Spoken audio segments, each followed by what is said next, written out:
হাঁটতে হাঁটতে গ্রাম ছেড়ে প্রায় মঞ্জুর ভাইয়ের কাছেই চলে এসেছি। তখনই একটা মুরব্বি টাইপস লোক পিছন থেকে আমাকে ডাক দেয়। সাহেব, একটু দাঁড়ান, কথা আছে আপনার সাথে। লোকটার ডাক শুনে দাঁড়িয়ে গেলাম, আর লোকটা আমার দিকে এগিয়ে আসলো। জি বলুন। সাহেব, কিছু মনে না করলে একটা কথা বলতাম। জি বলুন। সাহেব, আপনি সেই মেয়েটার সাথে গ্রামে ঢুকেছেন, তার নাম হলো ইদনি, আর আমি হলাম তার বাবা। ও আচ্ছা।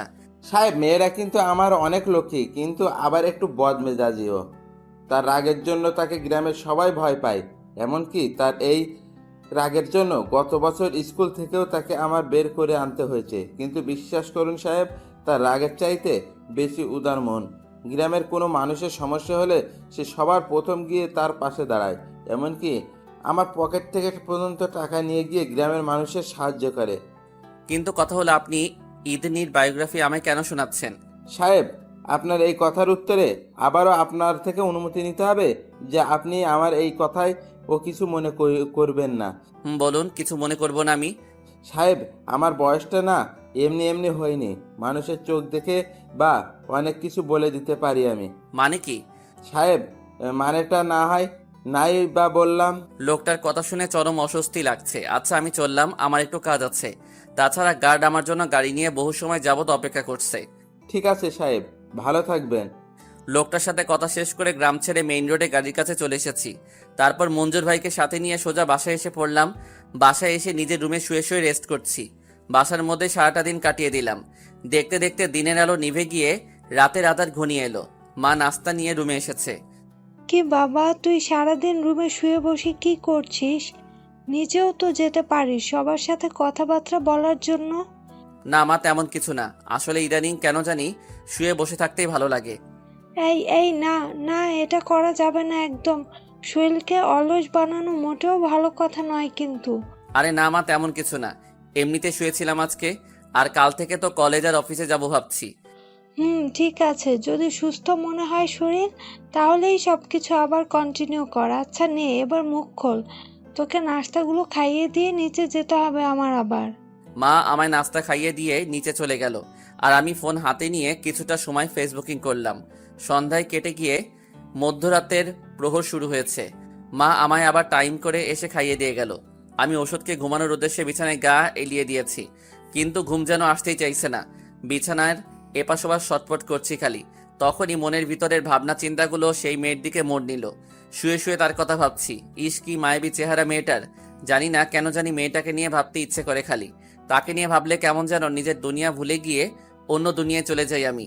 এই যে দেখেন, ছটফট করছিলাম বিছানায় শুয়ে শুয়ে, কিন্তু মেয়েটাকে নিয়ে কল্পনা জল্পনা করতেই ছটফটানি ভাবটা কোথায় যেন উদাও হয়ে গিয়েছে। মেয়েটাকে নিয়ে মনের ভিতরে একটা কল্পনার রাজ্য তৈরি করলাম, কিন্তু হুট করে সেই রাজ্যে ভাটা পড়ল। এই আমি কি পাগল টাগল হয়ে গেলাম নাকি? মনে তো হচ্ছে তাই হয়েছি। না হয় এতটুকু একটা মেয়েকে নিয়ে আমার মনে কিসের এত ফিলিংস? কোথায় আমার বয়স 21-22, আর সেই মেয়ের বয়স 14-15। মনের ভিতরে তোলপাড় শুরু হয়ে গিয়েছে, কারণ মেয়েটার বয়সের কথা চিন্তা না করে তাকে নিয়ে কল্পনার রাজ্য তৈরি করছি আমি। না, আমার এটা ঠিক হচ্ছে না, কিন্তু আবার মনও মানছে না। দুনিয়ার সমস্ত অস্থিরতা বিরাজ করেছে আমার মধ্যে। কি করব ভেবে পাচ্ছি না। মাথা পুরো জ্যাম খেয়ে আছে। না, এখন ঘুমিয়ে যাওয়া প্রয়োজন। সকাল হলে ঠান্ডা মাথায় ভাববো মেয়েটাকে নিয়ে। চিন্তা ভাবনা মতন ঘুমিয়ে পড়লাম।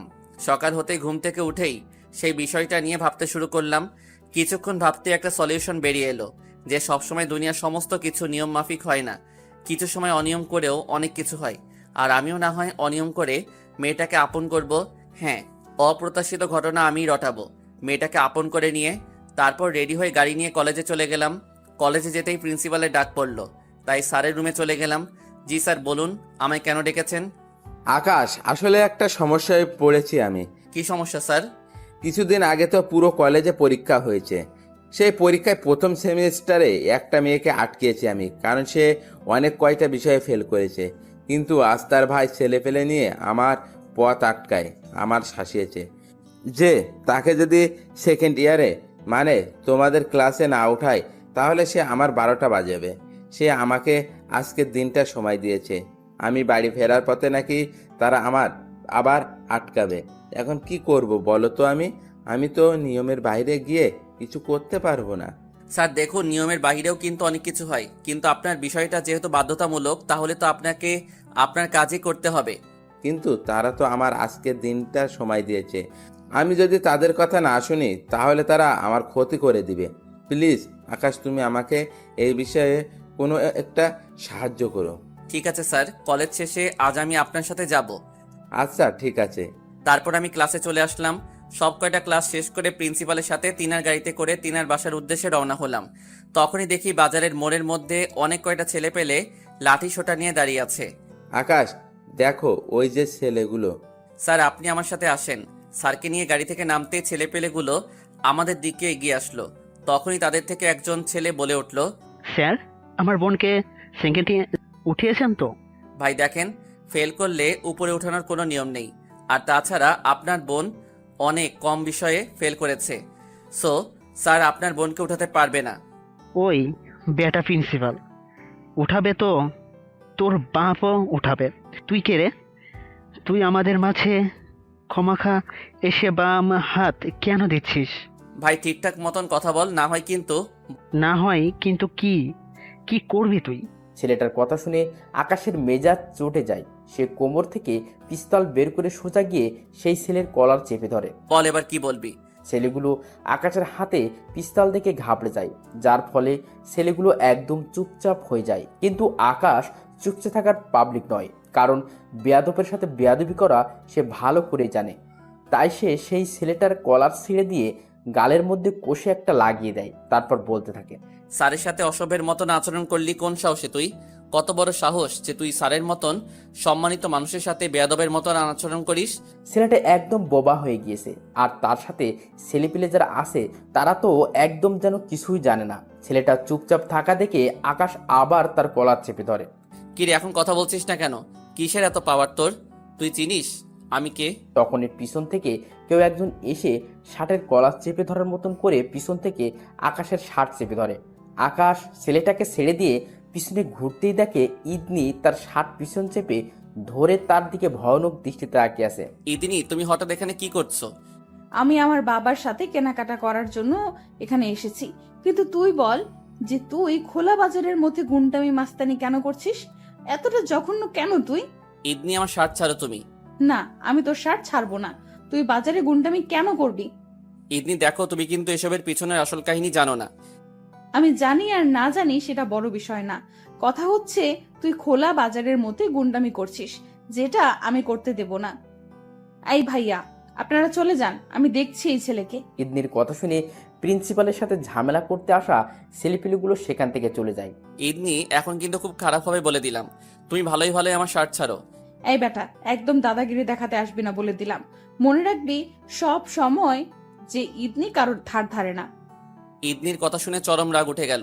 কষে একটা থাপ্পড় বসিয়ে দিলাম ইদনির গালের মধ্যে, যার ফলে সাথে সাথে সে আমার শার্ট ছেড়ে দিয়ে কয়েক হাত দূরে সরে যায়। আর দূরে সরে গিয়ে গালে হাত দিয়ে কান্না জড়িত ভঙ্গিতে আমার দিকে চেয়ে থাকে। কারণ সে হয়তো ভাবতেও পারিনি যে আমি তাকে এমনভাবে বাজারের লোকজনের সামনে থাপ্পড় বসিয়ে দিব।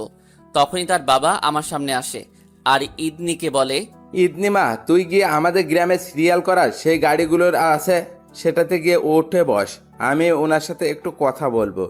ইদনি তার বাবার কথা মতন লাইনে দাঁড় করিয়ে রাখা একটা গাড়িতে গিয়ে বসলো, যেটা তাদের গ্রামেই যাবে। সাহেব, আমার মেয়েটা না বুঝে আপনার কাজে এসে বাধা দিয়ে ফেলেছে, প্লিজ আপনি কিছু মনে করবেন না। দেখুন, যা মনে করার তা একটু আগে করে ফেলেছি, কারণ সব জায়গায় মাথা ঘামালে হয় না। আপনারা হয়তো দেখছেন যে আমি পিস্তল হাতে নিয়ে সেই ছেলেগুলোকে শাসাচ্ছিলাম, কিন্তু তার মানে এই নয় যে আমি গুন্ডা মাস্তান। সেই ছেলেগুলো ওই যে দেখছেন দাঁড়িয়ে আছে ভদ্রলোক, যে কিনা আমাদের কলেজের প্রিন্সিপাল, তিনাকে শাসাচ্ছিল। তাই তাদেরকে শায়েস্তা করার জন্য এখানে এসেছি। কিন্তু ইদনি তার মাঝে এসে হাঙ্গামা শুরু করে দিল। সাহেব, ইবনির তরফ থেকে আমি আপনার কাছে ক্ষমা চাইছি, প্লিজ আপনি আমার মেয়েকে মাফ করে দিন। আসলে আমার মেয়েটা অত শত বুঝে না, তাই সে না বুঝে এমন করে ফেলেছে। কিন্তু আশা করি সে আপনার সাথে মানিয়ে নিতে পারবে। আর দেখবেন যখন সে আপনার সাথে পুরোপুরি মিশে যাবে তখন সে আপনার কথা ছাড়া এক চুল পরিমাণও নড়বে না। মানে কি বলতে চাইছেন আপনি? সাহেব, মানেটা আমার চাইতে কিন্তু আপনার ভালো করে জানা। সাহেব, আমার নাম্বারটা রাখেন, আপনি প্রয়োজন হলে আমার সাথে যোগাযোগ করবেন। ঠিক আছে, তিনি নাম্বার বলল আর আমি নাম্বারটা ফোনের ডায়ালে তুলে সেভ করে নিলাম। সাহেব, এখন আসি। লোকটা চলে গেল আর আমি এখনো ভ্যাবাচাকা খেয়ে দাঁড়িয়ে আছি। তখনই প্রিন্সিপাল স্যার এসে আমার কাঁধে হাত রাখে আর বলে, আকাশ, মেয়েটা কে ছিল? স্যারের প্রশ্নের উত্তরে কি বলবো ভেবে পাচ্ছি না, তাই চুপচাপ দাঁড়িয়ে থাকলাম। আকাশ, সমস্যা নেই, উত্তর দিতে হবে না। আমি যা বুঝার তা শুরুতেই বুঝিয়ে নিয়েছি। কারণ এখন কোনো বাপের বেটা নাই যে তোমার গায়ে এসে হাত দেবে। কিন্তু সেই মেয়ে এসে যখন তোমার শার্ট চেপে ধরেছে, তার মানে সে তোমার আপন কেউ লাগে। আর কোন কাতারের আপন তা তোমার নিরাপত্তা দেখে বুঝে নিয়েছি আমি। স্যারের কথা শুনে লজ্জায় মাথা কাটা যাচ্ছে মতন অবস্থা, শরমে মাথা নুইয়ে রেখেছি। আরে আকাশ, লজ্জা পাওয়ার কিছু নেই। আমি এখন কলেজের বাইরে আছি।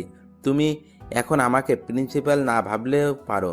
তবে হ্যাঁ, একটা কথা বলি, মেয়েটা খুব মায়াবী। যদি সম্ভব হয় অতি দ্রুত তাকে বিয়ে করে নাও। কারণ আজকালকার মেয়েরা একটু বড় হলেই নিজের ভার্জিনিটি হারিয়ে বসে, না হয় নিজের ইচ্ছায় বিলিয়ে দেয়। সো যত তাড়াতাড়ি বিয়ে করবে ততই মুসিবত কম। আর তাছাড়াও আমার মতে তুমি এখন পরিপূর্ণরূপে স্টাবলিশ। কারণ তোমার পড়ালেখার পাশাপাশি বিজনেস আছে, তার নাম ডাক তো আছেই মাশাল্লাহ। সো পড়ালেখা না করলেও চলে তোমার। পড়ালেখার চিন্তা করে এমন মেয়েকে হাতছাড়া করা বোকামি হবে তোমার। তাই ভালোভাবে একটু ভেবে দেখো। হুম। আচ্ছা, আমি এখন চলে যেতে পারবো। আর তোমাকে একটা গাড়ি ঠিক করে দিছি, তুমি বাসায় চলে যাও। না না স্যার, তার কোনো প্রয়োজন নেই। আরে প্রয়োজন তোমার না থাকলেও আমার আছে, কারণ তুমি আমার প্রয়োজনে এসেছো। সো আমি গাড়ি ঠিক করে দিচ্ছি। স্যার একটা সিএনজি ঠিক করে দিল। তিনি সিএনজিওয়ালাকে ভাড়াও দিয়ে দিয়েছে। সিএনজি করে বাসায় চলে আসলাম। অন্যদিকে আমার ড্রাইভার গিয়ে গাড়ি নিয়ে এসেছে কলেজ থেকে, কারণ কলেজ থেকে বের হয়ে তাকে মেসেজ করে বলেছি যে কলেজের সামনে থেকে আমার গাড়ি বাসায় নিয়ে যেতে। তাই সে কথা মতন গাড়ি নিয়ে বহু আগে বাসায় চলে এসেছে। তারপর বাসায় এসে ফ্রেশ হয়ে বসে আছি। একটু পর দিয়া এসে ডেকে গেল খাবারের জন্য, তাই নিচে চলে গেলাম খাবার খেতে। মা নিজ হাতেই খাবার খাইয়ে দিয়েছে। তারপর খেতে উপরে চলে এসেছি, কারণ একটু রেস্ট করা দরকার। বিছানায় শুয়ে আছি, তখনই ইদনির কথা মনে পড়ল।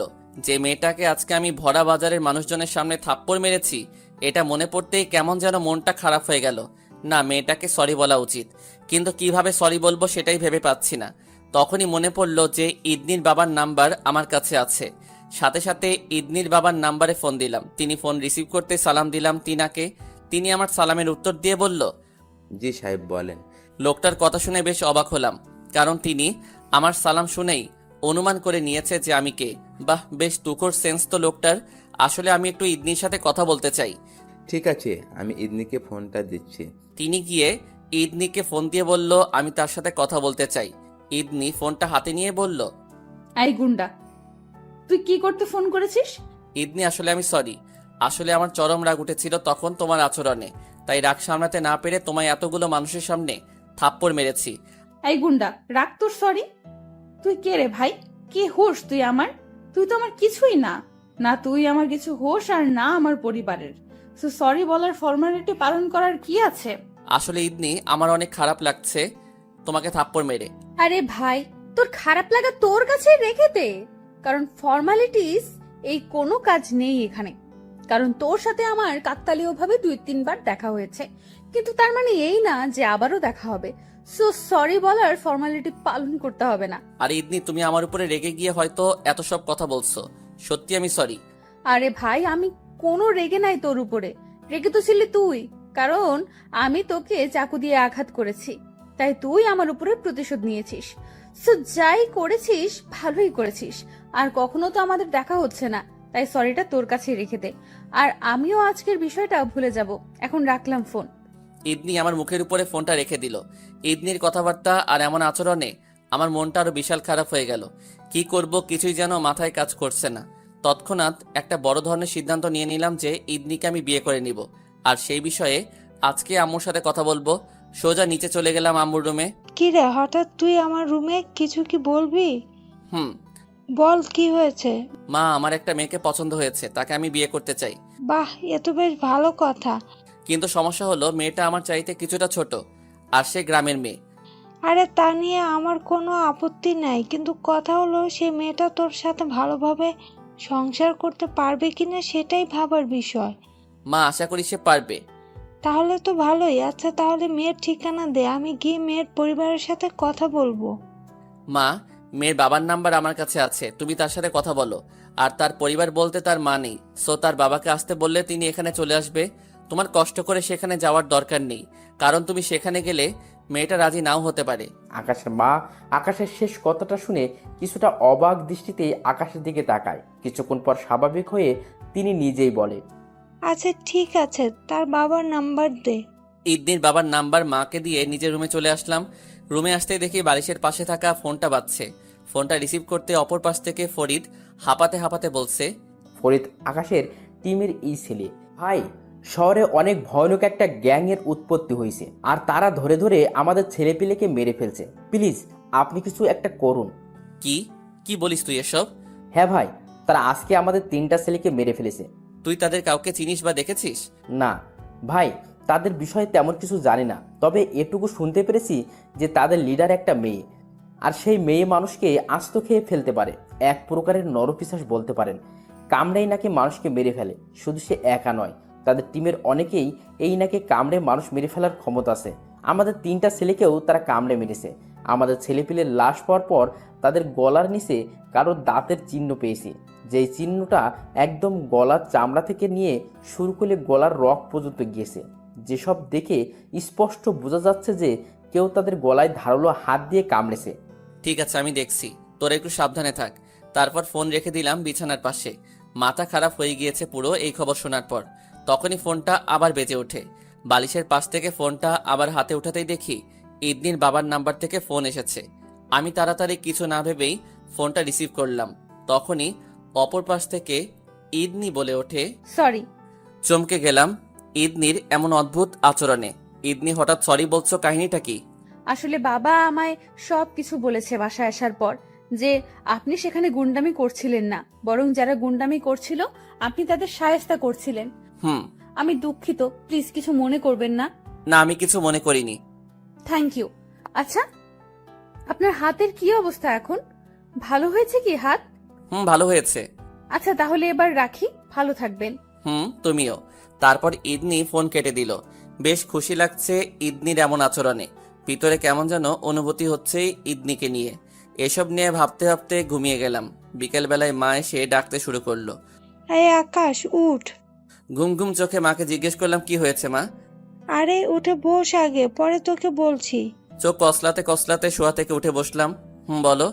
আমি মেয়ের বাবার সাথে কথা বলেছি, তিনি রাজি তোর সাথে তিনার মেয়ের বিয়ে দিতে, কিন্তু তিনি বলেছেন আগামীকাল একবার গিয়ে তার সাথে এবং তার মেয়ের সাথে কথা বলতে। ঠিক আছে মা, আমি যাব। দেখতে দেখতে দিনটা কেটে গেল। পরের দিন সকালে কলেজে না গিয়ে ইদনির গ্রামে যাওয়ার জন্য রওনা হলাম। গার্ডকে সাথে নিয়ে ইদনির গ্রামে এসেছি। ইদনির বাসায় যাওয়ার মাঝপথে তার বাবার সাথে দেখা হলো। সাহেব, আপনি এসেছেন? সাহেব, আপনাকে কিছু বলার আছে। জি বলুন। সাহেব, ইদনিকে বিয়ের ব্যাপারে এখনো তেমন কিছুই বলিনি। সে শুধু জানে তাকে আজকে কেউ দেখতে আসবে। সো আপনি গিয়ে তার সাথে কথা বলুন।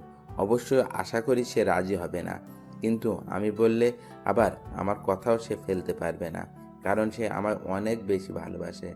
তার যত কষ্ট হোক না কেন সে তা মুখ বুজে সহ্য করে, আমার কথা মেনে নেবে। ঠিক আছে, আমি গিয়ে তার সাথে কথা বলছি। ইদনির বাসায় চলে গেলাম ইদনির সাথে কথা বলার জন্য।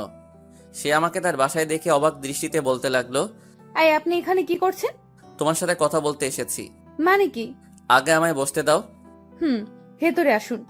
ইদনির বাসার ভিতরে গিয়ে বসলাম। এবার বলুন। কথা ঘুরিয়ে পেঁচিয়ে না বলে সোজা বলে দিলাম, ইদনি, আমি তোমায় বিয়ে করতে চাই। ইদানিং আকাশের কথা শুনে চরম রেগে যায়। সে কোমর থেকে সেই চাকুটা বের করে বসা থেকে উঠে দাঁড়ায়। পরে আকাশের দিকে চাকু নিশানা করে বলে, আগেরবার তো হাত কেটেছি, এবার তোর গলা নামিয়ে দিব একদম।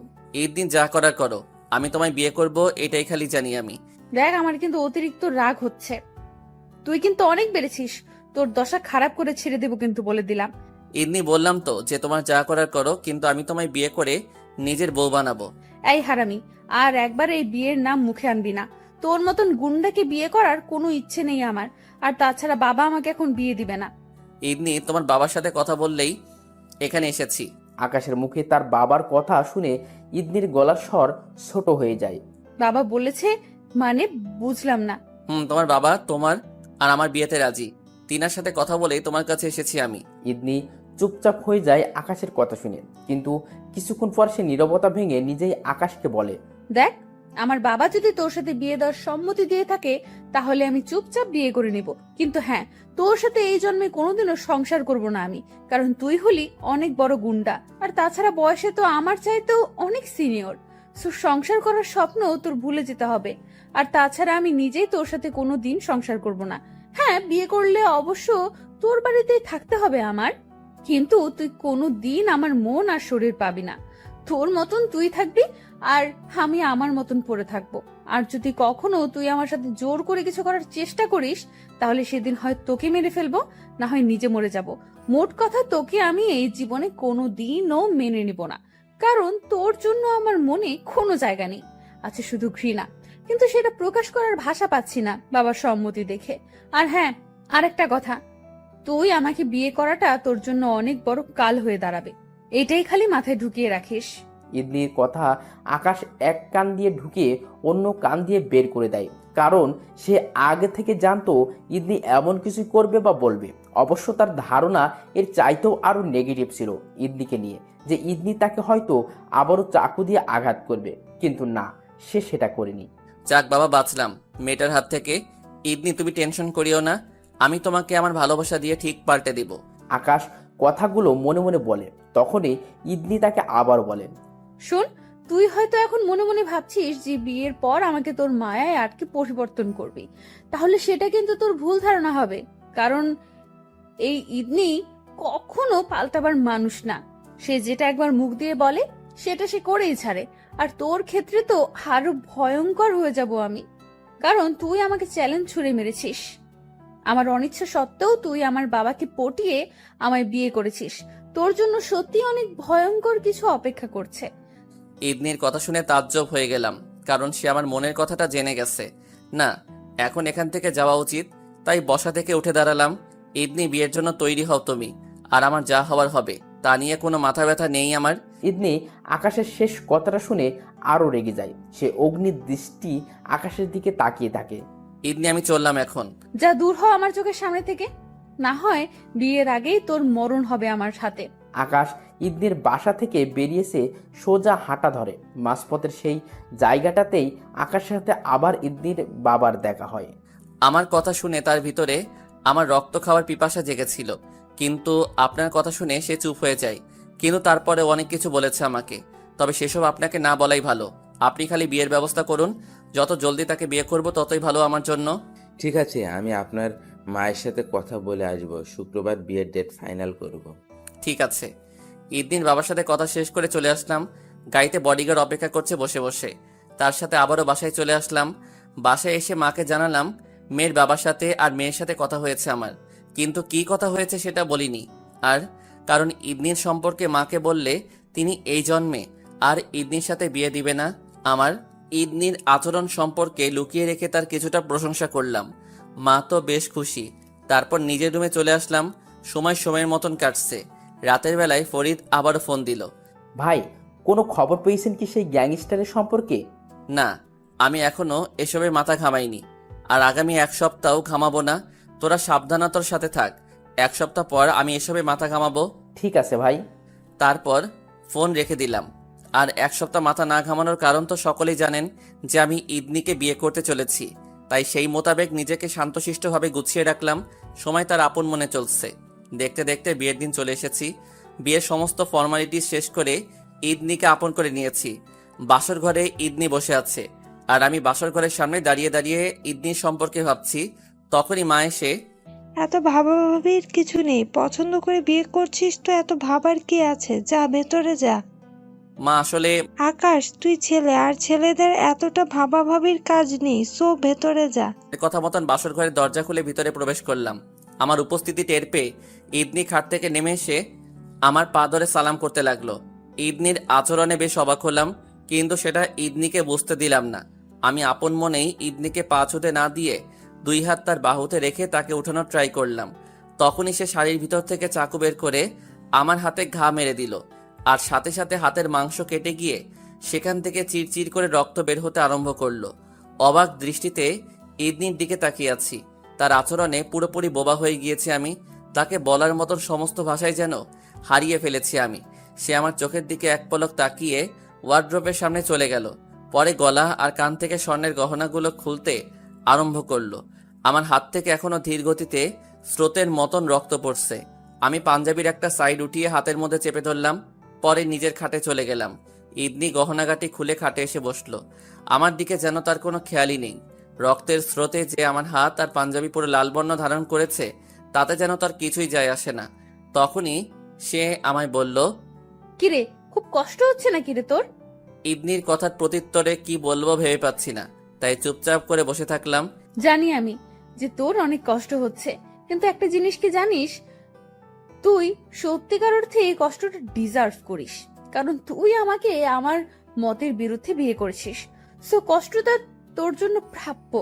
অবশ্য প্রত্যেক মানুষের জন্য এই বাসর ঘর নামক জিনিসটা অনেক মধুর হয়, কিন্তু তোর জন্য সেটা নরক, কারণ তোর মতন গুন্ডার থেকে আর ভালো কিছু আশা করে না।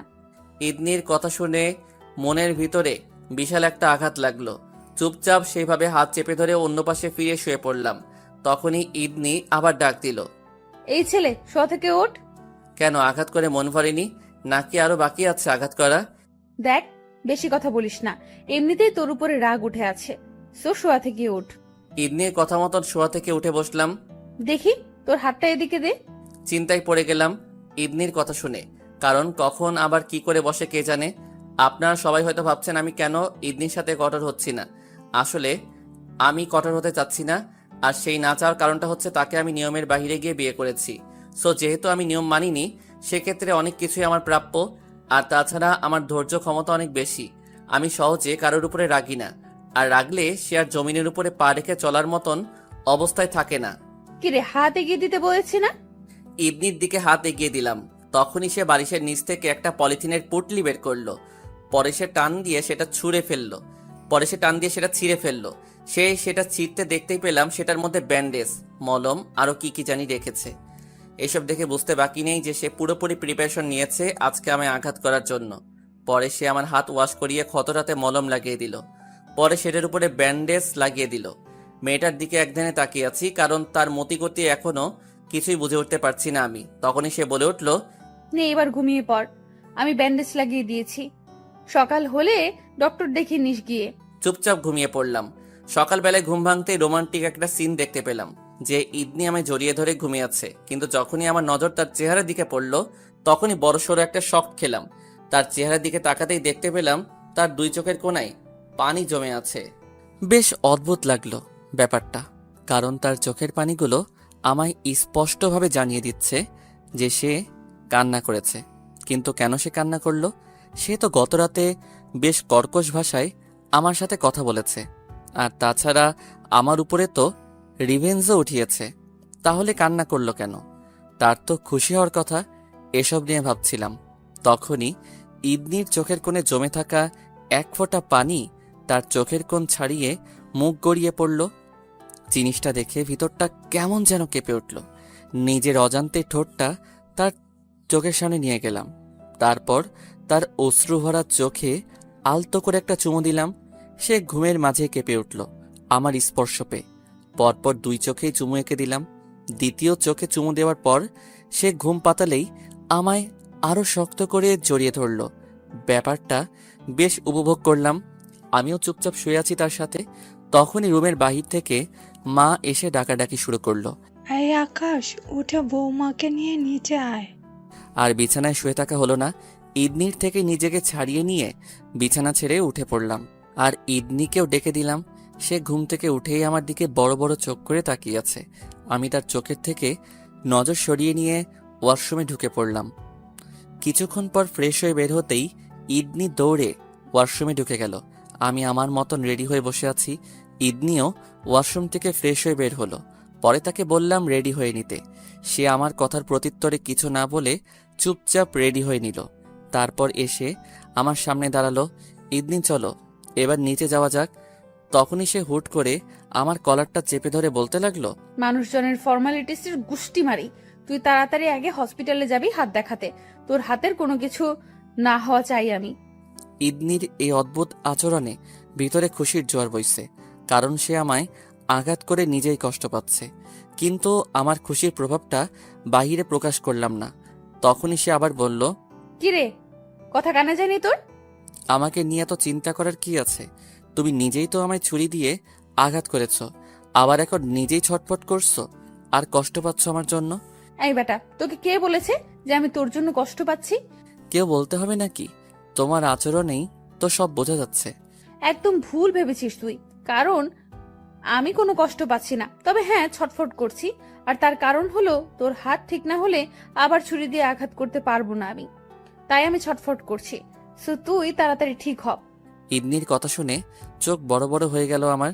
মনে মনে ভাবছি, এ কাকে বিয়ে করে আনলাম আমি, যার কাছে কিনা কোনো কদরই নেই আমার, যে কিনা সবসময় আমায় আঘাত করার চিন্তা ফিকির নিয়ে থাকে।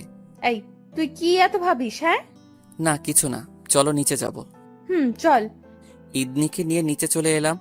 বাড়িতে অনেক লোকজন এসেছে নতুন বউ দেখতে। সবাই অনেক খুশি ইদনির উপরে, কারণ তাদের মনের মতন মেয়ে পেয়েছে তারা। সবাই ইদনিকে নিয়ে ব্যস্ত হয়ে পড়েছে, আর আমি এক জায়গায় বসে কল্পনার জগতে পাড়ি জমিয়েছি যে আমি আকাশ বাহিরের মানুষের জন্য জমের চাইতেও কম না।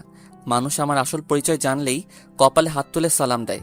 সে আকাশকে কিনা এই মেয়ে যখন তখন চাকু দিয়ে আঘাত করছে, সে আকাশের সাথেই কিনা এই মেয়ে কর্কশ ভাষায় কথাবার্তা বলছে। ভাবতেও অবাক লাগে নিজের কাছে যে কি থেকে কি হয়ে যাচ্ছি আমি। তবে হ্যাঁ, অন্যদিকে ঠিক আছি আমি, কারণ রাজত্ব সবার সাথে করা গেলেও ঘরের মানুষের সাথে করা যায় না। তাও যদি হয় আবার ভালোবাসার মানুষ। আমি মেয়েটার সাথে কখনোই নিজের জোর খাটাবো না, তাকে ভালোবাসা দিয়ে আপন করে নেওয়ার চেষ্টা করব। তখনই দিয়া এসে চিমটি দিল। কিরে ভাইয়া, কি এত ভাবছিস? আরে এমনি কিছু না। তা তো দেখতেই পাচ্ছি, অবশ্যই তুই ভাবের কথা ভাবছিস। আরে না। তুই না বললে কি আমি বিশ্বাস করব না? শোন, আমিও কিন্তু তোর বোন, মনে রাখিস। তোর রাগ কিন্তু আমি চিনি। অনেক পেকে গেছিস তুই। বয়স হয়েছে তো পাকবো না? আচ্ছা বাদ দে এখন এসব কথা, চল নাস্তা করবি। দিয়ার সাথে নাস্তা করতে চলে গেলাম। অনেক মানুষ একই টেবিলে নাস্তা করতে বসেছে। আমি আমার বাঁ হাতটা লুকিয়ে রেখেছি, কারণ গতকাল রাতে ইদনি অঘটন ঘটিয়েছে। নাস্তার পালা শেষ করে চিন্তা করলাম হসপিটাল যাব। তখনই মা আমার টিনার রুমে দেখা করতে বলল, তাই মায়ের রুমে চলে গেলাম। মা আগে থেকেই আমার জন্য অপেক্ষা করছে। মা বলো, কেন রেখেছো? আকাশ, তোকে একটা জিনিস করতে হবে। কি করতে হবে মা? ইদনিকে স্কুলে ভর্তি করিয়ে দিতে হবে। কারণ দেখ বাবা, আমাদের পরিবারের সবাই কিন্তু মোটামুটি শিক্ষিত, কিন্তু ইদনি আমাদের পরিবার থেকে অনেকটা পেছনে। এই কয়দিনে মানুষজন আমায় বেশ কয়বার ইদনির বিষয়ে জিজ্ঞেস করেছে। আমি তাদেরকে জবাব দিয়েছি যে সে ক্লাস 10-এ পরীক্ষা দিবে এবার। ঠিক আছে মা, আমি তাকে নিয়ে গিয়ে দিয়ার স্কুলে ভর্তি করিয়ে দিব। তাড়াতাড়ি করিস, কারণ পরীক্ষার কিন্তু আর বেশি দিন নেই। মায়ের রুম থেকে কথা বলা শেষ করে হসপিটালে চলে আসলাম। হাতে আবার 2 সেলাই পড়েছে। হসপিটাল থেকে ফিরে বাসায় চলে আসলাম। পরের দিন সকালবেলায় ইদনিকে বললাম রেডি হতে, কিন্তু সে আমার কথার গুরুত্ব না দিয়ে চুপচাপ বিছানায় বসে আছে। কি হলো ইদনি, আমার কথা শুনতে পাওনি তুমি? তোমায় না আমি রেডি হতে বলেছি? কেন, আমার রেডি হওয়া দিয়ে তোর কাজ কি? তোমায় নিয়ে গিয়ে দিয়ার স্কুলে অ্যাডমিশন করাবো, সো তাড়াতাড়ি রেডি হও। আকাশের কথা শুনে ইদনি এক লাফ দিয়ে বিছানা থেকে নেমে গেল। পরে সে ব্যাগ থেকে কাপড় বের করে চটজলদি ওয়াশরুম থেকে গিয়ে রেডি হয়ে আসলো। আকাশ ইদনির আচরণে বেশ হতবাক। তখনই ইদনি এসে আকাশকে বলে, চলেন, আমি রেডি। আচ্ছা ইদনি, তোমার এই অদ্ভুত আচরণের মানেটা আমি বুঝলাম না। আমার কোনো আদেশ পালন করা তো দূরের কথা, তুমি তো আমার কথারই ঠিকঠাক উত্তর দাও না। কিন্তু এখন কি এমন হলো যে লাফিয়ে রেডি হয়ে গেলে? কারণ আমার স্বপ্ন আমি অনেক পড়ালেখা করব, কিন্তু কপাল খারাপ দেখে তার হয়ে ওঠেনি। কিন্তু এখন সে অপরচুনিটিটা এসেছে, তাই আর কি চটজলদি রেডি হয়ে আসলাম। তার মানে তোমারও পড়ালেখা করার ইচ্ছে আছে? ঠিক আছে চলো। তারপর ইদনিকে নিয়ে গিয়ে দিয়ার স্কুলে 10ম শ্রেণীতে ভর্তি করিয়ে দিলাম। মেয়েটার চোখে মুখে খুশির জোয়ার বইছে, কিন্তু সমস্ত প্যারা আমার সহ্য করতে হয়েছে। কারণ 9ম শ্রেণী বাদ দিয়ে 10ম শ্রেণীতে কেউ কাউকে হুট করে ভর্তি করানো যাবে না। কিন্তু প্রিন্সিপাল আমায় খুব ভালো করে চিনে, অনেক ভালো সম্পর্ক রয়েছে আমার পরিবারের সাথে, আর সেই সম্পর্কটা বাবার মাধ্যমে হয়েছে, তাই তিনি প্রথমে আপত্তি করলেও পরে আর করেনি। ইদনিকে অ্যাডমিশন করিয়ে এনে বাসায় নামিয়ে দিলাম। পরে আবার গাড়ি নিয়ে অফিসের জন্য রওনা হলাম, কারণ অফিসে আজ বহুদিন ধরে যাওয়া হচ্ছে না। আজ একটু গিয়ে অফিসের হাবভাব দেখে আসি। অফিসে আসতেই দেখি বিশাল এক সমস্যা হয়ে আছে অফিসে, কারণ কিছুদিন ধরে নাকি ম্যানেজার অফিসে আসছে না, তাই সবার কাজের 12টা বেজে আছে। তাই বাসায় ফোন দিয়ে অফিসে আছি সেই খবর জানিয়ে দিলাম। তারপর নিজেই সবার সমস্যা সমাধান করে দিলাম। বিকেল হয়ে গিয়েছে, সবকিছু গুছিয়ে দিতে দিতে অফিস ছুটির সময় চলে এসেছে। সবাই যে যার মতন বাড়ির উদ্দেশ্যে রওনা হয়েছে। আমিও গাড়ি নিয়ে বাড়ির উদ্দেশ্যে রওনা হয়েছি। কিন্তু একটা জিনিস লক্ষ্য করলাম যে আমার পিছন পিছন একটা গাড়ি আসছে। সে বেশ কিছুক্ষণ ধরে আমার পিছু নিয়েছে। আমি গাড়ি এক সাইডে করে রাস্তায় পাশে দাঁড়ালাম। আমার দাঁড়িয়ে পড়া দেখে সেই গাড়িটা ইউটার্ন নিয়ে উল্টো রাস্তা ধরে চলে গেল। তারপর আমি আবার গাড়ি স্টার্ট করে নিয়ে বাসার উদ্দেশ্যে রওনা হলাম। তখনই পকেটে থাকা ফোনটা বেজে উঠল। গাড়ির গতি কমিয়ে দিয়ে পকেট থেকে ফোনটা বের করলাম। রকি ভাই ফোন দিয়েছে। হ্যাঁ রকি ভাই, কি খবর? এই তো আলহামদুলিল্লাহ। আপনার কি খবর? আমারও চলছে আলহামদুলিল্লাহ। ভাই, একটা ব্যাড নিউজ আছে আপনার জন্য। কি ব্যাড নিউজ?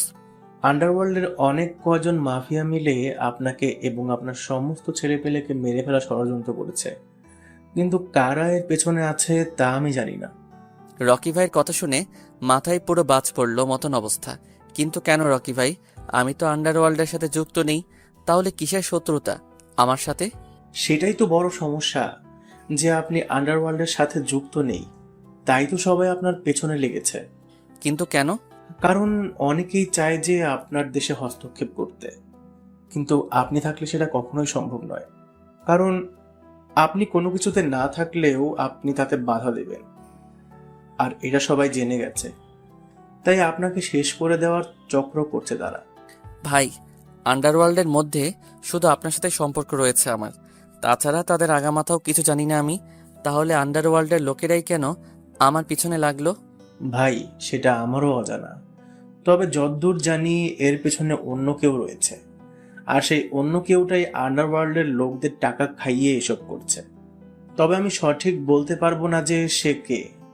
ঠিক আছে রকি ভাই, আমিও দেখছি কার এত ক্ষমতা যে আমায় মারবে।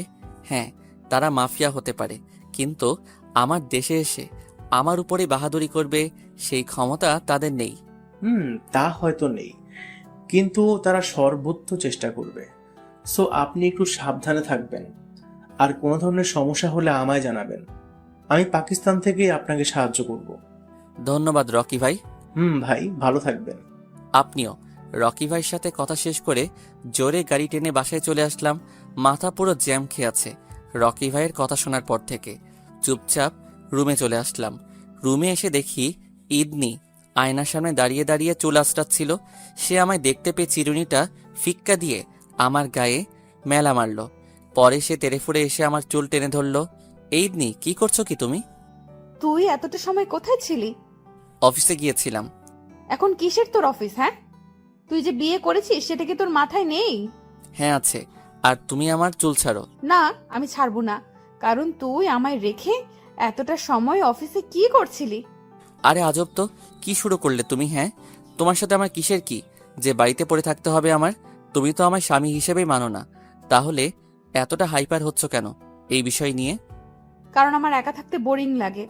তুমি একা কোথায়? বাসায় তো সবাই আছে। না, তা আছে, কিন্তু কথাবার্তা তো তোর সাথেই বেশি হয় আমার, আর তোর সাথেই বেশি মিশেছি আমি। সো তোকেই আমার কাছে থাকতে হবে সব সময়। আমি তোকে স্বামী হিসেবে মানি আর না মানি, তুই সব সময় আমার চোখের সামনেই থাকবি। হ্যাঁ, আমার তো আর কাজ নেই যে সারাদিন তোমায় নিয়ে পড়ে থাকবো। আকাশের কথায় ইদনি অনেক রেগে যায়।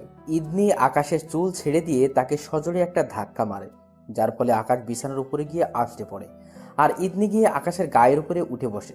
পরে সে আকাশের ঠোঁটের মধ্যে জোরে একটা কামড় বসিয়ে দেয়, যার ফলে আকাশের ঠোঁটে প্রচণ্ড লাগে। কিন্তু সে কোনো ধরনের রিয়াক্ট না করে ইদনির দিকে চোখ পাকিয়ে তাকিয়ে থাকে, কারণ সে কোনোদিনও কল্পনা করেনি যে ইদনি তার এমন জায়গায় কামড় বসাবে।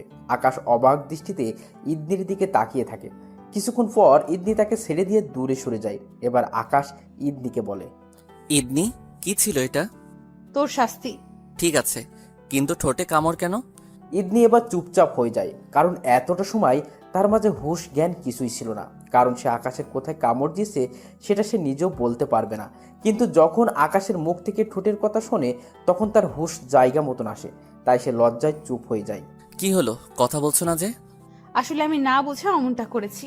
আর তাছাড়া আপনাকে আঘাত করার সময় আপনার ঠোঁটটাই সর্বপ্রথম আমার চোখের সামনে এসেছে, তাই বেখেয়ালি ভাবে ঠোঁটেই কামড় দিয়ে বসেছি।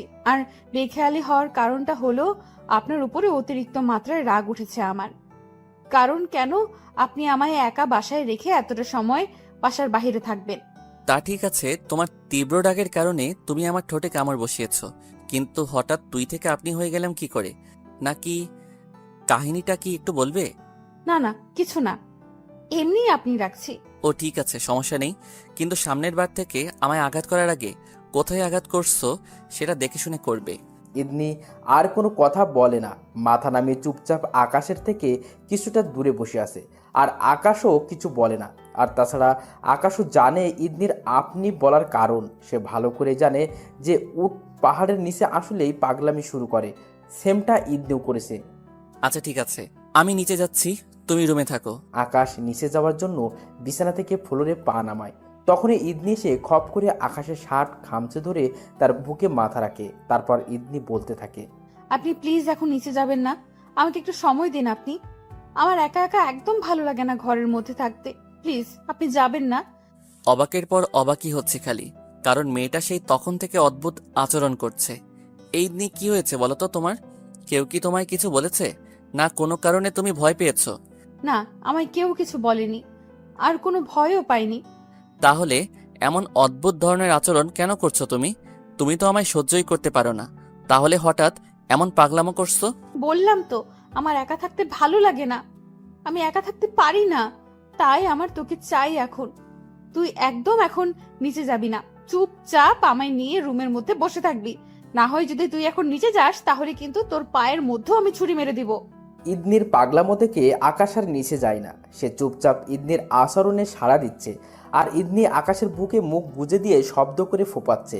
ইদনির ফোপানো দেখে আকাশ নিজেও এবার দুই হাত দিয়ে ইদনিকে জড়িয়ে ধরে। এমনভাবে অনেকটা সময় কাটে। পরে আকাশ লক্ষ্য করে যে ইদনি তার বুকের মধ্যেই ঘুমিয়ে পড়েছে। তাই সে ইদনিকে নিচ থেকে ছাড়িয়ে নিয়ে বিছানায় বালিশের মধ্যে শুয়ে দেয়। পরে সে মিটমিট করে হাসতে হাসতে নিচে চলে যায়। মা আর ছোট বোনের সাথে সময় কাটিয়ে একদম রাতে খাওয়ার সময় উপরে রুমে উঠে আসে। ইদনি এখনো ঘুমাচ্ছে। এই ইদনি উঠো, খাওয়ার সময় হয়েছে। ইদনি ঘুম চোখে আকাশকে উত্তর দেয়, তুই খা, তোর খাওয়া, আমি খাবো না, আমি খালি ঘুমাবো। ঠিক আছে। আকাশ আর ইদনিকে না ডেকে নিচে চলে আসে। কিরে আকাশ, ইদনি কই? সে খাবে না? না মা, সে খাবে না, সে ঘুমাচ্ছে। তার নাকি ঘুম পেয়েছে অনেক। আরে খাবে না মানে কি? এটা কোনো কথা? আরে মা বাদ দাও, খিদে নেই তাই হয়তো খাবে না, না হয়তো ঠিকই খেতে আসতো। আচ্ছা ঠিক আছে, তাহলে তোরা খেয়ে নে। আকাশ আর দিয়া খেতে বসেছে। আর আকাশের মা তাদেরকে খাবার বেড়ে দিচ্ছে। আকাশ খেতে খেতে দিয়াকে বলে, কাল সকালে রেডি হয়ে থাকিস, তুই আর ইদনিকে একই সাথে স্কুলে নিয়ে যাব। তোর স্কুলে তাকে অ্যাডমিশন করিয়েছি। ঠিক আছে ভাইয়া। পরে আকাশও খাওয়া দাওয়া করে নিয়ে রুমে এসে ঘুমিয়ে পড়ে। পরের দিন সকালবেলায় ইদনি আগে ভাগে ঘুম থেকে উঠে যায়। সে ঘুম থেকে উঠে চুপচাপ বসে আছে। তার কিছুক্ষণ পর আকাশেরও ঘুম ভাঙে। তারপর ঘুম ভাঙার পর ইদনিকে বসে থাকতে দেখে বলে, ইদনি কখন উঠেছো তুমি? এই তো একটু আগে। ও আচ্ছা, শোনো, তুমি রেডি হয়ে নাও, আমি তোমাকে আর দিয়াকে একসাথে স্কুলে দিয়ে আসবো। ইদনি চট জ্বলতে রেডি হতে চলে যায়। কিছুক্ষণ পর সে ফ্রেশ হয়ে এসে রেডি হয়ে নেয়। তারপর আকাশও ফ্রেশ হয়ে রেডি হয়। পরে ইদনি আর আকাশ নিচে চলে যায় নাস্তা খাওয়ার জন্য। নাস্তার পালা শেষ করে দিয়া আর ইদনি গাড়ি করে নিয়ে স্কুলের উদ্দেশ্যে রওনা হয়। পরে স্কুলে এসে নামাতে দিয়া তার ক্লাসে চলে যায়। আর আকাশ ইদনিকে নিয়ে প্রিন্সিপালের রুমে যায় বই আনার জন্য। আকাশ ইদনির বই নিয়ে ইদনিকে ক্লাসে দিয়ে আসার জন্য তাকে নিয়ে হাঁটা ধরে। তখনই মাঝপথে একটা মেয়ে এসে আকাশকে বলে, এই যে আপনি নিশ্চয়ই দিয়ার ভাই। কিন্তু কেন? আপনি দেখতে অনেক হ্যান্ডসাম। আপনাকে আগেও বেশ কয়েকবার দিয়াকে স্কুলে আনা নেয়া করতে দেখেছি। সেই তখন থেকেই আমাকে কেন জানি আপনাকে ভালো লাগে। মেয়েটার মুখে এমন কথা শুনে ইদনি চোখ পাকিয়ে আকাশের দিকে তাকিয়ে থাকে। তখনই আকাশের মাথায় একটা বুদ্ধি আসে। আসলে তুমিও অনেক সুন্দরী, অনেক মায়াবী দেখতে তোমার চেহারাটা, একদম মনোমুগ্ধকর। আকাশের কথা শুনে মেয়েটা বেশ লজ্জা পায়, কিন্তু অন্যদিকে ইদনি চরম রেগে যায়। কিন্তু সে কিছুই বলতে পারে না আকাশকে, কারণ সে আকাশকে কিছু বলার মতো যোগ্যতা রাখে না। যদি সে আকাশকে স্বামী হিসেবে মানতো বা তাকে স্ত্রীর অধিকার দিত, তাহলে সে হয়তো কিছু বলতে পারত। কিন্তু সেই সুযোগ বা অবস্থান তার নেই বা হয়নি এখনো, তাই সে কিছুই বলে না। কিন্তু তার ভিতরে কেমন যেন এক ধরনের খারাপ লাগা কাজ করছে। মনে হচ্ছে যেন তার জিনিসের ওপরে কেউ অধিকার ফলাচ্ছে। অদ্ভুত ধরনের একটা কষ্ট অনুভব করছে সে নিজের ভিতরে। তাই সে চোখ মুখে কালো করে সামনের দিকে হাঁটা ধরে। এদিকে আকাশ ইদনির হাবভাব থেকে বুঝতে পারে যে তার ঔষধটা কাজ লেগেছে। আচ্ছা, আমি এখন যাচ্ছি, আমার একটা জরুরি কাজ আছে। তারপর মেয়েটার সামনে থেকে চলে আসলাম। একটু জোরে হাঁটা দিয়ে ইদনির কাছে গেলাম। সে চোখ মুখ একদম কালো করে রেখেছে। এই ইদনি, কি হয়েছে তোমার? বেহুদাই প্রশ্ন করলাম ইদনিকে, কারণ আমি ভালো করেই জানি কি হয়েছে। তার কাটা ঘায়ে নুনের ছিটা দেওয়ায় যে তার জ্বলেছে, সেটা আমার বুঝতে বাকি নেই। না, আমার কিচ্ছু হয়নি, আমি ঠিক আছি। ও তাহলে ঠিক আছে, কিছু না হলেই হলো। আচ্ছা চলো, তোমায় ক্লাসে দিয়ে আসি। তারপর ইদনিকে সাথে নিয়ে ক্লাসে দিয়ে আসলাম। সে মনমরা হয়ে ক্লাসের ভিতরে ঢুকে পড়ল। ক্লাসে ঢোকার সময় সে আমার সাথে একটা কথাও বলেনি। আমি আশা করেছিলাম সে আমায় কিছু একটা বলবে, বাট সে চুপচাপ ক্লাসে ঢুকে পড়েছে। যা কি আর করার। তারপর সেখান থেকে গাড়ি নিয়ে নিজের কলেজের উদ্দেশ্যে রওনা হলাম। কিন্তু মাঝপথেই 4-5টা গাড়ি এসে আমার পথ আটকায়। আমি গাড়ির সামনেও নিতে পারছি না, পিছনেও যেতে পারছি না, মধ্যখানে আটকে গেছি আমি। তখনই আমার পথ আটকানো গাড়িগুলোর ভিতর থেকে অনেক কয়জন লোক অস্ত্র হাতে নিয়ে বেরিয়ে আসে। পরে তারা আমার গাড়ির সামনে এসে আমার দিকে অস্ত্র তাক করে চতুর্পাশ থেকে আমাকে ঘিরে ফেলে। কি করব ভেবে পাচ্ছি না। তাড়াতাড়ি ফোনের লোকেশন অন করে জায়গা মতন একটা মেসেজ পাঠিয়ে দিলাম। তখনই সেই লোকজনগুলা ইশারায় আমাকে গাড়ির কাজ খুলতে বলে। আমি চুপচাপ তাদের কথা মতন গাড়ির কাজ খুলে দিলাম। তখনই একজন এসে আমার গলায় গুলি ঠেকিয়ে ধরে গাড়ি থেকে বের হতে বলে। অপারক হয়ে তাদের এই কথাটাও মেনে নিতে হলো আমাকে। গাড়ি থেকে নামতেই তারা আমাকে টেনে হেঁচড়ে তাদের গাড়িতে ওঠায়। পরে আমার চোখে কালো কাপড় বেঁধে দেয়। যখন তারা আমার চোখ থেকে কালো কাপড় খুলে, তখন নিজেকে আবিষ্কার করলাম একটা বন্ধ ঘরের মধ্যে। তাদের সবার মুখের মধ্যেই মাস্ক, কারোর চেহারাই দেখা যাচ্ছে না। তারা আমায় ধরে দড়ি দিয়ে একটা চেয়ারের সাথে হাত পা বেঁধে ফেলে। এই তোমরা কারা, আর আমাকে এখানে কেন এনেছো? আমরা তোর জম, আর তোকে এখানে এনেছি মারার জন্য। ও ভালো কথা, তো মেরে ফেলো আমায়।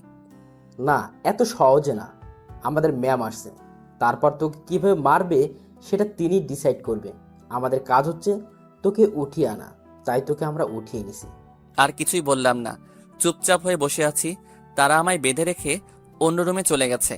তখনই আমার নজর গেল একটা টি টেবিলের উপরে, যেটা আমার থেকে কিছুটা দূরে রাখা। আর সেই টি টেবিলটার উপরে নজর পড়তেই বমি চলে আসলো, কারণ সেখানে 2টা কাটা হাত রক্তমাখা অবস্থায় কে যেন রেখে দিয়েছে, যার থেকে বাজে একটা স্মেল ছড়াচ্ছে রুমের মধ্যে। আর হাতগুলো দেখতেও বেশ জঘন্য লাগছিল। আমি দাঁত মুখ খিচুনি দিয়ে বসে আছি। তখনই তাদের থেকে একজন রুমে আসে আমায় দেখার জন্য। কিরে, আসিস তো তুই? তোরা অতিরিক্ত পস্তাবি, তোরা জানিস না যে তোরা কোথায় হাত দিয়েছিস। এই বেটা, একদম কথা কম। আর আমরা কোথায় হাত দিয়েছি তা আমাদের জেনে লাভ নেই।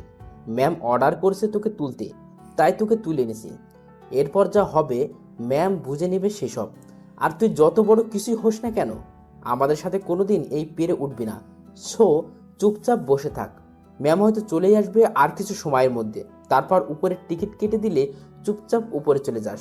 আমাকে উপরে পাঠানোর চক্করে যেন তোদেরকেই উপরে যেতে না হয়, সেই দিকটা একটু ভালো করে লক্ষ্য রাখিস। আকাশের কথা শুনে তার রুমে আসা মানুষটা প্রচণ্ড ক্ষেপে যায়, যার ফলে সে আকাশের কলার চেপে ধরে আর আকাশকে বলে, এই বেটা, গলাবাজি একদম কম। তুই হয়তো আমাদের সম্পর্কে এখনো ভালো করে জানিস না। শোন, মানুষকে মারার জন্য আমাদের কোনো অস্ত্রের প্রয়োজন হয় না। আমরা চাইলে আমাদের ধারালো দাঁত দিয়ে মানুষকে শেষ করে দিতে পারি। আর তুই কিনা আমাদের সাথে এসে বাহাদুরি করছিস। আকাশ লোকটার কথায় কিছু না বলে একটা হাসি দেয়। তখনই সেখানে গোলাবাজি শুরু হয়ে যায়। ফরিদ অনেক ছেলেপিলে নিয়ে আকাশকে বাঁচাতে এসেছে। আকাশ তখন লোকেশন অন করে ফরিদকে মেসেজ করেছিল। আকাশকে কিডন্যাপ করা লোকজন এত ছেলেপিলে দেখে আকাশকে রেখে অন্য রাস্তা ধরে পালিয়ে যায়। ফরিদ ছেলে ফেলে নিয়ে এসে আকাশকে উদ্ধার করে। ভাই কিভাবে কি হলো? তাদের এত বড় কলিজা যে তারা আপনাকে উঠিয়ে এনেছে? আমিও সেটাই ভাবছি যে ওরা কার পাওয়ারে এত উড়াউড়ি করছে। ভাই হয়তো এইসবের পিছনে বড় কারোর হাত রয়েছে। আন্ডারওয়ার্ল্ডের লোকজন জড়িত এর সাথে। কি? তাহলে এখন কি করব ভাই? কি আর করব, ধরে ধরে সব কয়টাকে কুপিয়ে মারবো। তারা যত বড় শেয়ানাই হোক না কেন, মনে রাখিস এটা আমাদের দেশ, আর এই দেশে ভিনদেশি কোনো মাফিয়ার পাওয়ার চলবে না। ভাই সে না হয় চলবে না, কিন্তু এখন এদেরকে কি করবেন? ওদের একটাকে ধরতে পারলেই বাকিদের খবর পেয়ে যাব। তোরা কিছু সময় এখানে অপেক্ষা কর, কারণ তারা কোন ম্যাম আসার কথা বলছিল, দেখি সে আসে কিনা। অবশ্য আসবে না জানি, কারণ তারা হয়তো এত সময়ে তাদের ম্যামকে ইনফর্ম করে দিয়েছে। তাও একটু অপেক্ষা করি ভাই। ছেলে ফেলে নিয়ে অনেকটা সময় অপেক্ষা করলাম তাদের ম্যামের জন্য, কিন্তু সে আসলো না। তার মানে অবশ্যই তাদের ছেলে পেলে আমাদের বিষয়ে জানিয়ে দিয়েছে। এই ফরিদ, চল এখান থেকে, আমার মনে হয় সে আসবে না। ভাই চলেন, কারণ আমারও মনে হচ্ছে তাদের লিডার আসবে না। সবাইকে নিয়ে সেখান থেকে চলে এলাম। তারপর ফরিদকে বললাম ছেলেপেলেকে সবসময় সাথে সাথে রাখতে। পরে আমি বাসার জন্য রওনা হলাম। বাসায় যেতে যেতে তাদের সাহস নিয়ে কল্পনা করছি যে কত বড় কলিজা হলে তারা আমাদের দেশে এসে আমাকে উঠাতে পারে। না, এর একটা বিহিত করা দরকার। এসব নিয়ে ভাবতে ভাবতে বাসায় চলে এসেছি। ঘড়ির কাঁটা 12টা ছুঁই ছুঁই। ঘরের দরজায় বাড়ি দিতেই দিয়া এসে দরজা খুলে দিল। কিরে, তুই বাসায় কখন এলি? তোদের ক্লাস না একটা শেষ হয়? আর ইদনি কোথায়? একটাই শেষ হয়, কিন্তু ইদানিং ভাবির নাকি ক্লাস করতে ভালো লাগছিল না, তাই ভাবিকে নিয়ে চলে এসেছি। তো সে কোথায় এখন? রুমে আছে। পরে নিজের রুমে চলে এলাম। রুমে এসে দেখি ইদনি অন্য পাশ ফিরে বিছানায় শুয়ে আছে। বিছানার কাছে গিয়ে ইদনিকে ডাক দিলাম, এই ইদনি, কি হয়েছে তোমার? ইদনির কোনো জব নেই। আকাশ আবার তাকে জিজ্ঞাসা করে, এই ইদনি, কি হয়েছে তোমার? তুমি নাকি ভালো লাগছে না বলে ক্লাস থেকেও চলে এসেছো। তোমার কি শরীর টরীর খারাপ করেছে নাকি? ইদনির এবার কোনো জবাব নেই। ইদনির কোনো সারা শব্দ না পেয়ে আকাশ তাকে হাত দিয়ে নাড়া দেয়। তখন ইদনি লাল লাল চোখ নিয়ে আকাশের দিকে ঘুরে তাকায়। আকাশ তার চাহনি দেখে ভ্যাবাচাকা খেয়ে যায়, কারণ ইদনির দুই চোখ দিয়ে টুপ টুপ করে পানি পড়ছে। তার উপরে আবার তার চোখ জোড়া অগ্নি শিকার মতন লাল হয়ে আছে। ইদনি, কি হয়েছে তোমার? কান্না করছো কেন তুমি? এবার ইদনি জবাব দেয়, না, কিছু হয়নি, আমি ঠিক আছি। না, এটা বললে তো হয় না। তোমার চোখের পানি দেখে স্পষ্ট বোঝাই যাচ্ছে যে কিছু তো একটা হয়েছে। ইদনি এবার চরম রেগে যায়। এই, আমার কিছু হলে তোর সমস্যা কি? তোর তো কোনো সমস্যা হওয়ার কথা না। তুই এত মাতব্বরি না করে নিজের কাজ কর গিয়ে। আরে ইদনি, তুমি খামোখা রেগে যাচ্ছ কেন? আমি খামোখা রাগ করছি, তাই না? তোর কথা অনুযায়ী আমার রাগের কোনো কারণ নেই। আরে খামোখা রাগ করো আর যাই করো, কিন্তু কি জন্য রাগ করেছো সেটা তো বলবে। তোর আসলে শরীরটাই বড় হয়েছে, মানুষের মন বোঝার ক্ষমতা আল্লাহ তোকে দেয়নি। আরে আজব তো। এই, তোর আজবের গুষ্টি মারি। তুই আমার চোখের সামনে থেকে দূর হ, আমার চোখের সামনে আসবি না একদম। ঠিক আছে, আমি চলে যাচ্ছি। রুম থেকে বেরিয়ে আসলাম, কিন্তু ইদনির এমন ধারা অদ্ভুত আচরণ দেখে আমার ভিতরে কোনো কৌতূহলই কাজ করছে না। কারণ তার অদ্ভুত আচরণের আসল রহস্যটা কি সেটা আমার জানতে বাকি নেই। তার অদ্ভুত আচরণের কারণ হলো তার স্কুলের মেয়েটার সাথে রসিকতা করা, কিন্তু তার ভিতরে অন্য একটা জিনিস আমাকে ভাবাচ্ছে যে ইদনি তো আমায় ভালোবাসে না বা আমায় সহ্যই করতে পারে না। তাহলে অন্যের সাথে রসিকতা করায় সে কেন এতটা হাইপার হচ্ছে? দূর, যাই হবে হোক, সে আমার সাথে কেমন আচরণ করবে সেটা তার ব্যাপার। সেসব নিয়ে আমি কখনোই মাথা ঘামাবো না। দুপুর হয়ে এসেছে, আবার রুমে এসে ইদনিকে খাওয়ার জন্য ডাক দিলাম, কিন্তু সে সোজা বাংলায় না করে দিল যে সে খাবে না। দুপুর পেরিয়ে রাত হয়ে এসেছে, এর মধ্যে আমি আর তার সামনে আসিনি। সারাটা দুপুর সে রুমেই কাটিয়েছে। সিদ্ধান্ত নিলাম রাতেও খাবারের জন্য জোর করব না তাকে। যখন তার পেটে টান পড়বে তখন এসে সে আপনা আপনি খাবে, কিন্তু মা তা হতে দিল না। রাতের বেলায় খাবার নিয়ে গিয়ে নিজের হাতে ইদনিকে খাইয়ে দিয়েছে। মা ইদনিকে খাইয়ে দিয়ে নিচে এসে আমায় এক গাদা প্রশ্ন ছুড়ে মারল। আকাশ, ইদনি কান্না করছিল কেন তাকে খাইয়ে দেওয়ার সময়? কি করেছিস তুই ওর সাথে? কি করব আমি আবার তার সাথে? কিছু তো একটা করেছিস, না হয় সে কান্না করছিল কেন? মা, আমি তার সাথে কিছুই করিনি, আর সে কান্না করছিল কেন সেটাও আমি জানি না। তবে তুমি তো তাকে জিজ্ঞেস করতে পারতে। করেছি, কিন্তু কোনো উত্তর দেয়নি। তবে তার কান্নার ধরন আমার কাছে বেশি একটা সুবিধার মনে হয়নি। হয়তো মেয়েটা কোনো কিছু নিয়ে বেশ কষ্ট পেয়েছে। মায়ের কথা শুনে গলায় কাশি চলে এলো, কারণ তিনি ঠিকই ধরেছেন যে সে কিছু একটা নিয়ে অনেক কষ্ট পেয়েছে। কিন্তু মাকে সেটা বলা যাবে না বা বুঝতেও দেওয়া যাবে না, তাই কথা ঘুরিয়ে ফেললাম। মা, তার হয়তো বাসার মানুষের কথা মনে পড়েছে, না হয় আমাদের বাসায় তো কোনো কিছুর কমতি নেই। আর তাছাড়া আমিও তার সাথে কোনো ধরনের খারাপ আচরণ করিনি যে সে কষ্ট পাবে। তা হলেও হতে পারে। আচ্ছা শোন, তুই তার থেকে আজ রাতে একটু জিজ্ঞেস করিস যে কি হয়েছে, তার কি বাসার জন্য মন খারাপ কিনা। যদি তাই হয় তাহলে কাল সকালে তাকে সাথে নিয়ে তুই তার গ্রামে যাবি, পরে সেখানে কিছুদিন থেকে বাড়ি ফিরবি। ঠিক আছে। পরে আমিও খেয়ে দিয়ে রুমে চলে আসলাম, কিন্তু তাকে কিছু জিজ্ঞেস করলাম না, কারণ আমি জানি সে আমার প্রশ্নের কোনো উত্তরই দিবে না। তাই আর মুখ নষ্ট করলাম না, চুপচাপ বিছানায় এসে শুয়ে পড়েছি। আর সে আগে থেকেই অন্য পাশ ফিরে বিছানায় শুয়ে আছে। বিছানায় শোয়া মাত্রই আমার ঘুম চলে এসেছে। রাত বাজে 3টা। হঠাৎ কারো কান্নার শব্দ শুনে ঘুমটা ভেঙে গেল। মিট মিট করে চোখটা খুললাম, তখনই দেখি ইদনি আমার শার্ট আলতো করে খামচে ধরে বুকে মাথা রেখে ফুপিয়ে ফুপিয়ে কান্না করছে। এই দৃশ্য দেখে বুকের ভিতরটা ছ্যাত করে উঠল, কিন্তু কোনো ধরনের সারা শব্দ করলাম না। তখনই ইদনি ফোপাতে ফোপাতে বলতে লাগলো, এই, আজ তুই কেন এমন করলি আমার সাথে? কেন তুই আমার সামনে ওই মেয়েটার সাথে রসিকতা করলি? তোর একটা বারের জন্য কি মাথায় আসেনি যে তোর এই আচরণটা আমার ভেতরটাকে ক্ষতবিক্ষত করে দিবে? তুই এতটা পাষাণ কেন? তোর জায়গায় পাষাণ তো আমার হওয়ার কথা ছিল, কিন্তু কেন জানি তোর আজকের আচরণটা আমায় অনেক আঘাত করেছে। তোর আজকের আচরণটা আমার অনিচ্ছা সত্ত্বেও কেন জানি বুকের ভেতরে কাটার মতন হয়ে বিঁধেছে। যেখানে আমি তোকে সহ্যই করতে পারি না, সেখানে কেন এমন কষ্ট হচ্ছে তুই অন্যের সাথে রসিকতা করায়? বল, কেন কষ্ট হচ্ছে? কেন আমি তোর সেই আচরণটাকে মেনে নিতে পারছি না? কেন পারছি না বল? ইদনি আকাশকে জড়িয়ে ধরে কান্না করছে আর পাগলের মতন প্রলাপ করছে। ইদনি ভেবেছে আকাশ হয়তো ঘুমের রাজ্যে হারিয়ে গেছে আর তার কোনো কথাই সে শুনছে না। কিন্তু আকাশের তো বহু আগেই ঘুম ভেঙে গিয়েছে। আকাশ সেই কবে থেকে ইদনির পাগলের মতো প্রলাপগুলো শুনছে, কিন্তু ভিতরে ভিতরে তার অনেকটা খারাপ লাগছে ইদনির এমন কথাবার্তা শুনে। এদিকে ইদনি এখনো বকবক করে যাচ্ছে। আকাশ ইদনির বকবকানি থামানোর জন্য ঘুমের বাহানা করে ইদনিকে জড়িয়ে ধরে। সে এমনভাবে ইদনিকে জড়িয়ে ধরে, ইদনি তাতে বুঝতেই পারে না যে আকাশ জেগে আছে। সে ভাবে আকাশ ঘুমের মাঝে তাকে জড়িয়ে ধরেছে, তাই সে আকাশকে বলে, দেখেছিস, আমার কষ্ট হচ্ছে দেখে তুই ঘুমের মাঝে আমাকে জড়িয়ে ধরে সান্ত্বনা দিচ্ছিস, কিন্তু বাস্তবে তুই অনেকটা নিষ্ঠুর।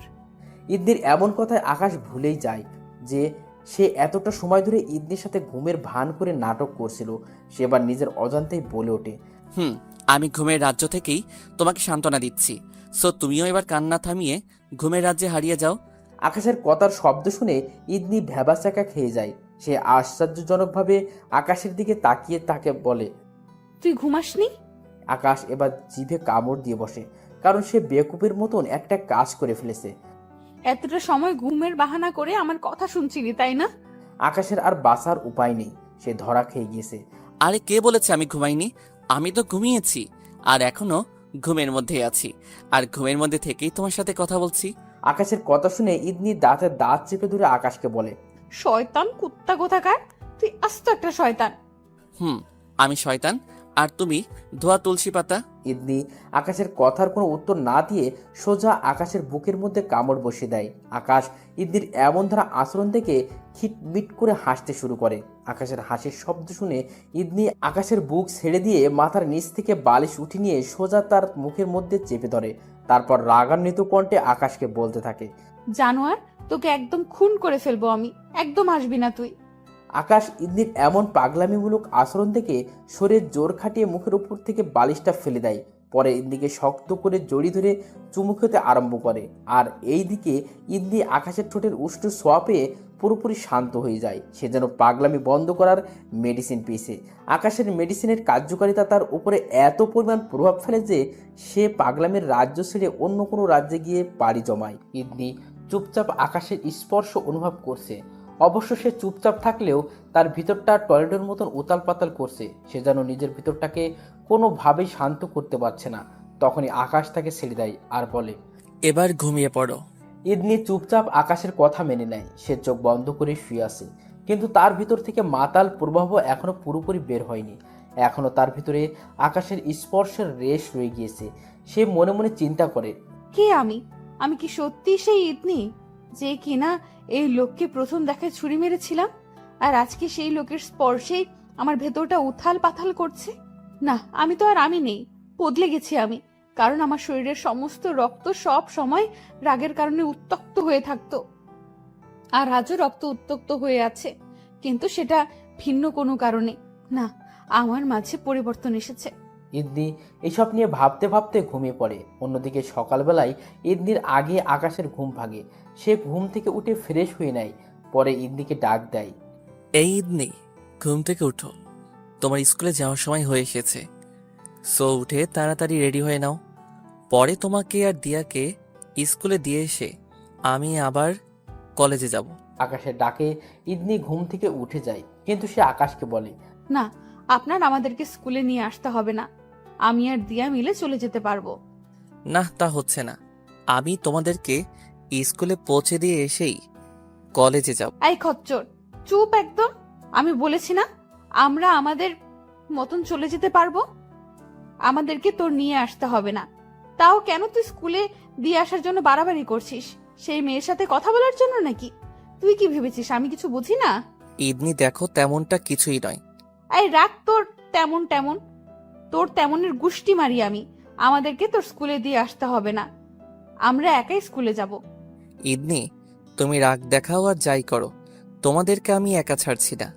কারণ আমার পিছনে অনেক শত্রু লেগে আছে, তারা যে কোনো সময় তোমার আর দিয়ার ক্ষতি করে দিতে পারে। এই একদম বাহানা দেখাবি না আমাকে। আমি ভালো করেই জানি যে তুই সেই মেয়ের সাথে কথা বলার জন্যই এত তাল বাহানা করছিস। সো আমি যেটা বলেছি সেটাই, তোর আমাদেরকে স্কুলে দিয়ে আসতে হবে না, আমরা আমাদের মতন একাই যাব। আর যদি তুই আমাদেরকে একা যেতে না দিস তাহলে স্কুলেই যাব না আমি। ঠিক আছে, যাও, তোমার কথাই মেনে নিলাম। আমি তোমাদের কি স্কুলে দিয়ে আসতে যাব না, কিন্তু তোমরা গার্ডকে সাথে নিয়ে যাবে। না, তারও কোনো প্রয়োজন নেই। ইদনি, অতিরিক্ত করাটা কিন্তু কোনো ভালো কিছুর লক্ষণ না। সো তোমাদের সাথে গার্ড যাবে, আর তারা সেখানেই থাকবে। তোমাদের যখন স্কুল ছুটি হবে তখন তারাই তোমাদেরকে নিয়ে আসবে। সো এবার রেডি হয়ে নাও, আমি চললাম। আকাশ তার কথা শুনিয়ে নিচে চলে আসে। পরে নিচে এসে নাস্তা করে নেয়। নাস্তা শেষ করে চারজন গার্ডকে বলে ইদনি আর দিয়াকে স্কুলে দিয়ে আসতে, আর ফুল টাইম স্কুলে থাকতে। পরে আকাশ রেডি হয়ে তার পার্সোনাল গাড়ি নিয়ে কলেজের উদ্দেশ্যে রওনা হয়। অন্যদিকে গার্ড দিয়া আর ইদনিকে নিয়ে স্কুলের জন্য রওনা হয়েছে। ইদনি গাড়ির ভিতরে বসে বসে গত রাতের কথা ভাবছে। গত রাতের সমস্ত কিছু যেন তার কাছে এখনো স্বপ্নের মতো মনে হচ্ছে। আচ্ছা, সত্যিই কি আমি বদলে গেছি? না, হয়তো গতকাল রাতে সেই লোকটাকে কিছু বললাম না কেন আমি, তার মানে আমি সত্যিই বদলে গেছি।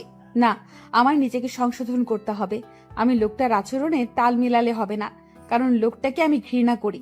সে আমায় জোর করে বিয়ে করেছে, তার উপরে এখন আবার আমার সমস্ত কিছুর মধ্যে অধিকার ফলাচ্ছে।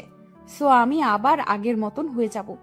আমি এখন থেকে আমার মন মর্জি মতো চলবো, আর লোকটার উপরে প্রতিশোধ নিব। এসব ভাবতে ভাবতে ইদনি আর দিয়া স্কুলের সামনে চলে আসে। গার্ড তাদেরকে স্কুলের ভিতরে দিয়ে আসে। তারপর তারা স্কুলের বাইরে পাহারায় লেগে যায়। স্কুলের টিফিন ব্রেক দিয়েছে। দিয়া তার বান্ধবীদের সাথে আড্ডা মারায় লিপ্ত হয়ে যায়। অন্যদিকে ইদনি ক্লাসরুম থেকে বেরিয়ে স্কুলের বারান্দায় হাঁটতে শুরু করে। সেই স্কুলটাকে খুঁটে খুঁটে দেখছে। তখনই তার সামনে তারই ক্লাসের একটা ছেলে আসে। তারপর সেই ছেলেটা তাকে বলে, তোমার সাথে একটু কথা ছিল। কি কথা বলেন? তুমি না দেখতে খুব মিষ্টি। এই কথা সবাই বলে। তোমাকে গতকাল স্কুলে দেখেই আমি তোমার প্রেমে পড়ে গেছি। সো আমি চাই তোমার সাথে প্রেম করতে। তুমি কি হবে আমার মনের রানী? ইদনি ছেলেটার কথা শুনে চুপচাপ হয়ে যায়। ইদনির নীরবতা দেখে ছেলেটা তাকে বলে, কি হলো, কথা বলছো না যে? আসলে আমার এসবের প্রতি কোনো ইন্টারেস্ট নাই। এই প্লিজ প্লিজ, তুমি এভাবে বলো না। আমি সত্যিই বলছি, গতকাল তোমাকে দেখেই তোমার প্রেমে পড়ে গেছি আমি। আর বিশ্বাস করো, গতকাল সারাটা রাত আমি ঘুমাতে পারিনি, কারণ চোখ বন্ধ করলেই খালি তোমার চেহারা চোখের সামনে ভেসে ওঠে। সো প্লিজ তুমি আমার সাথে প্রেম করো।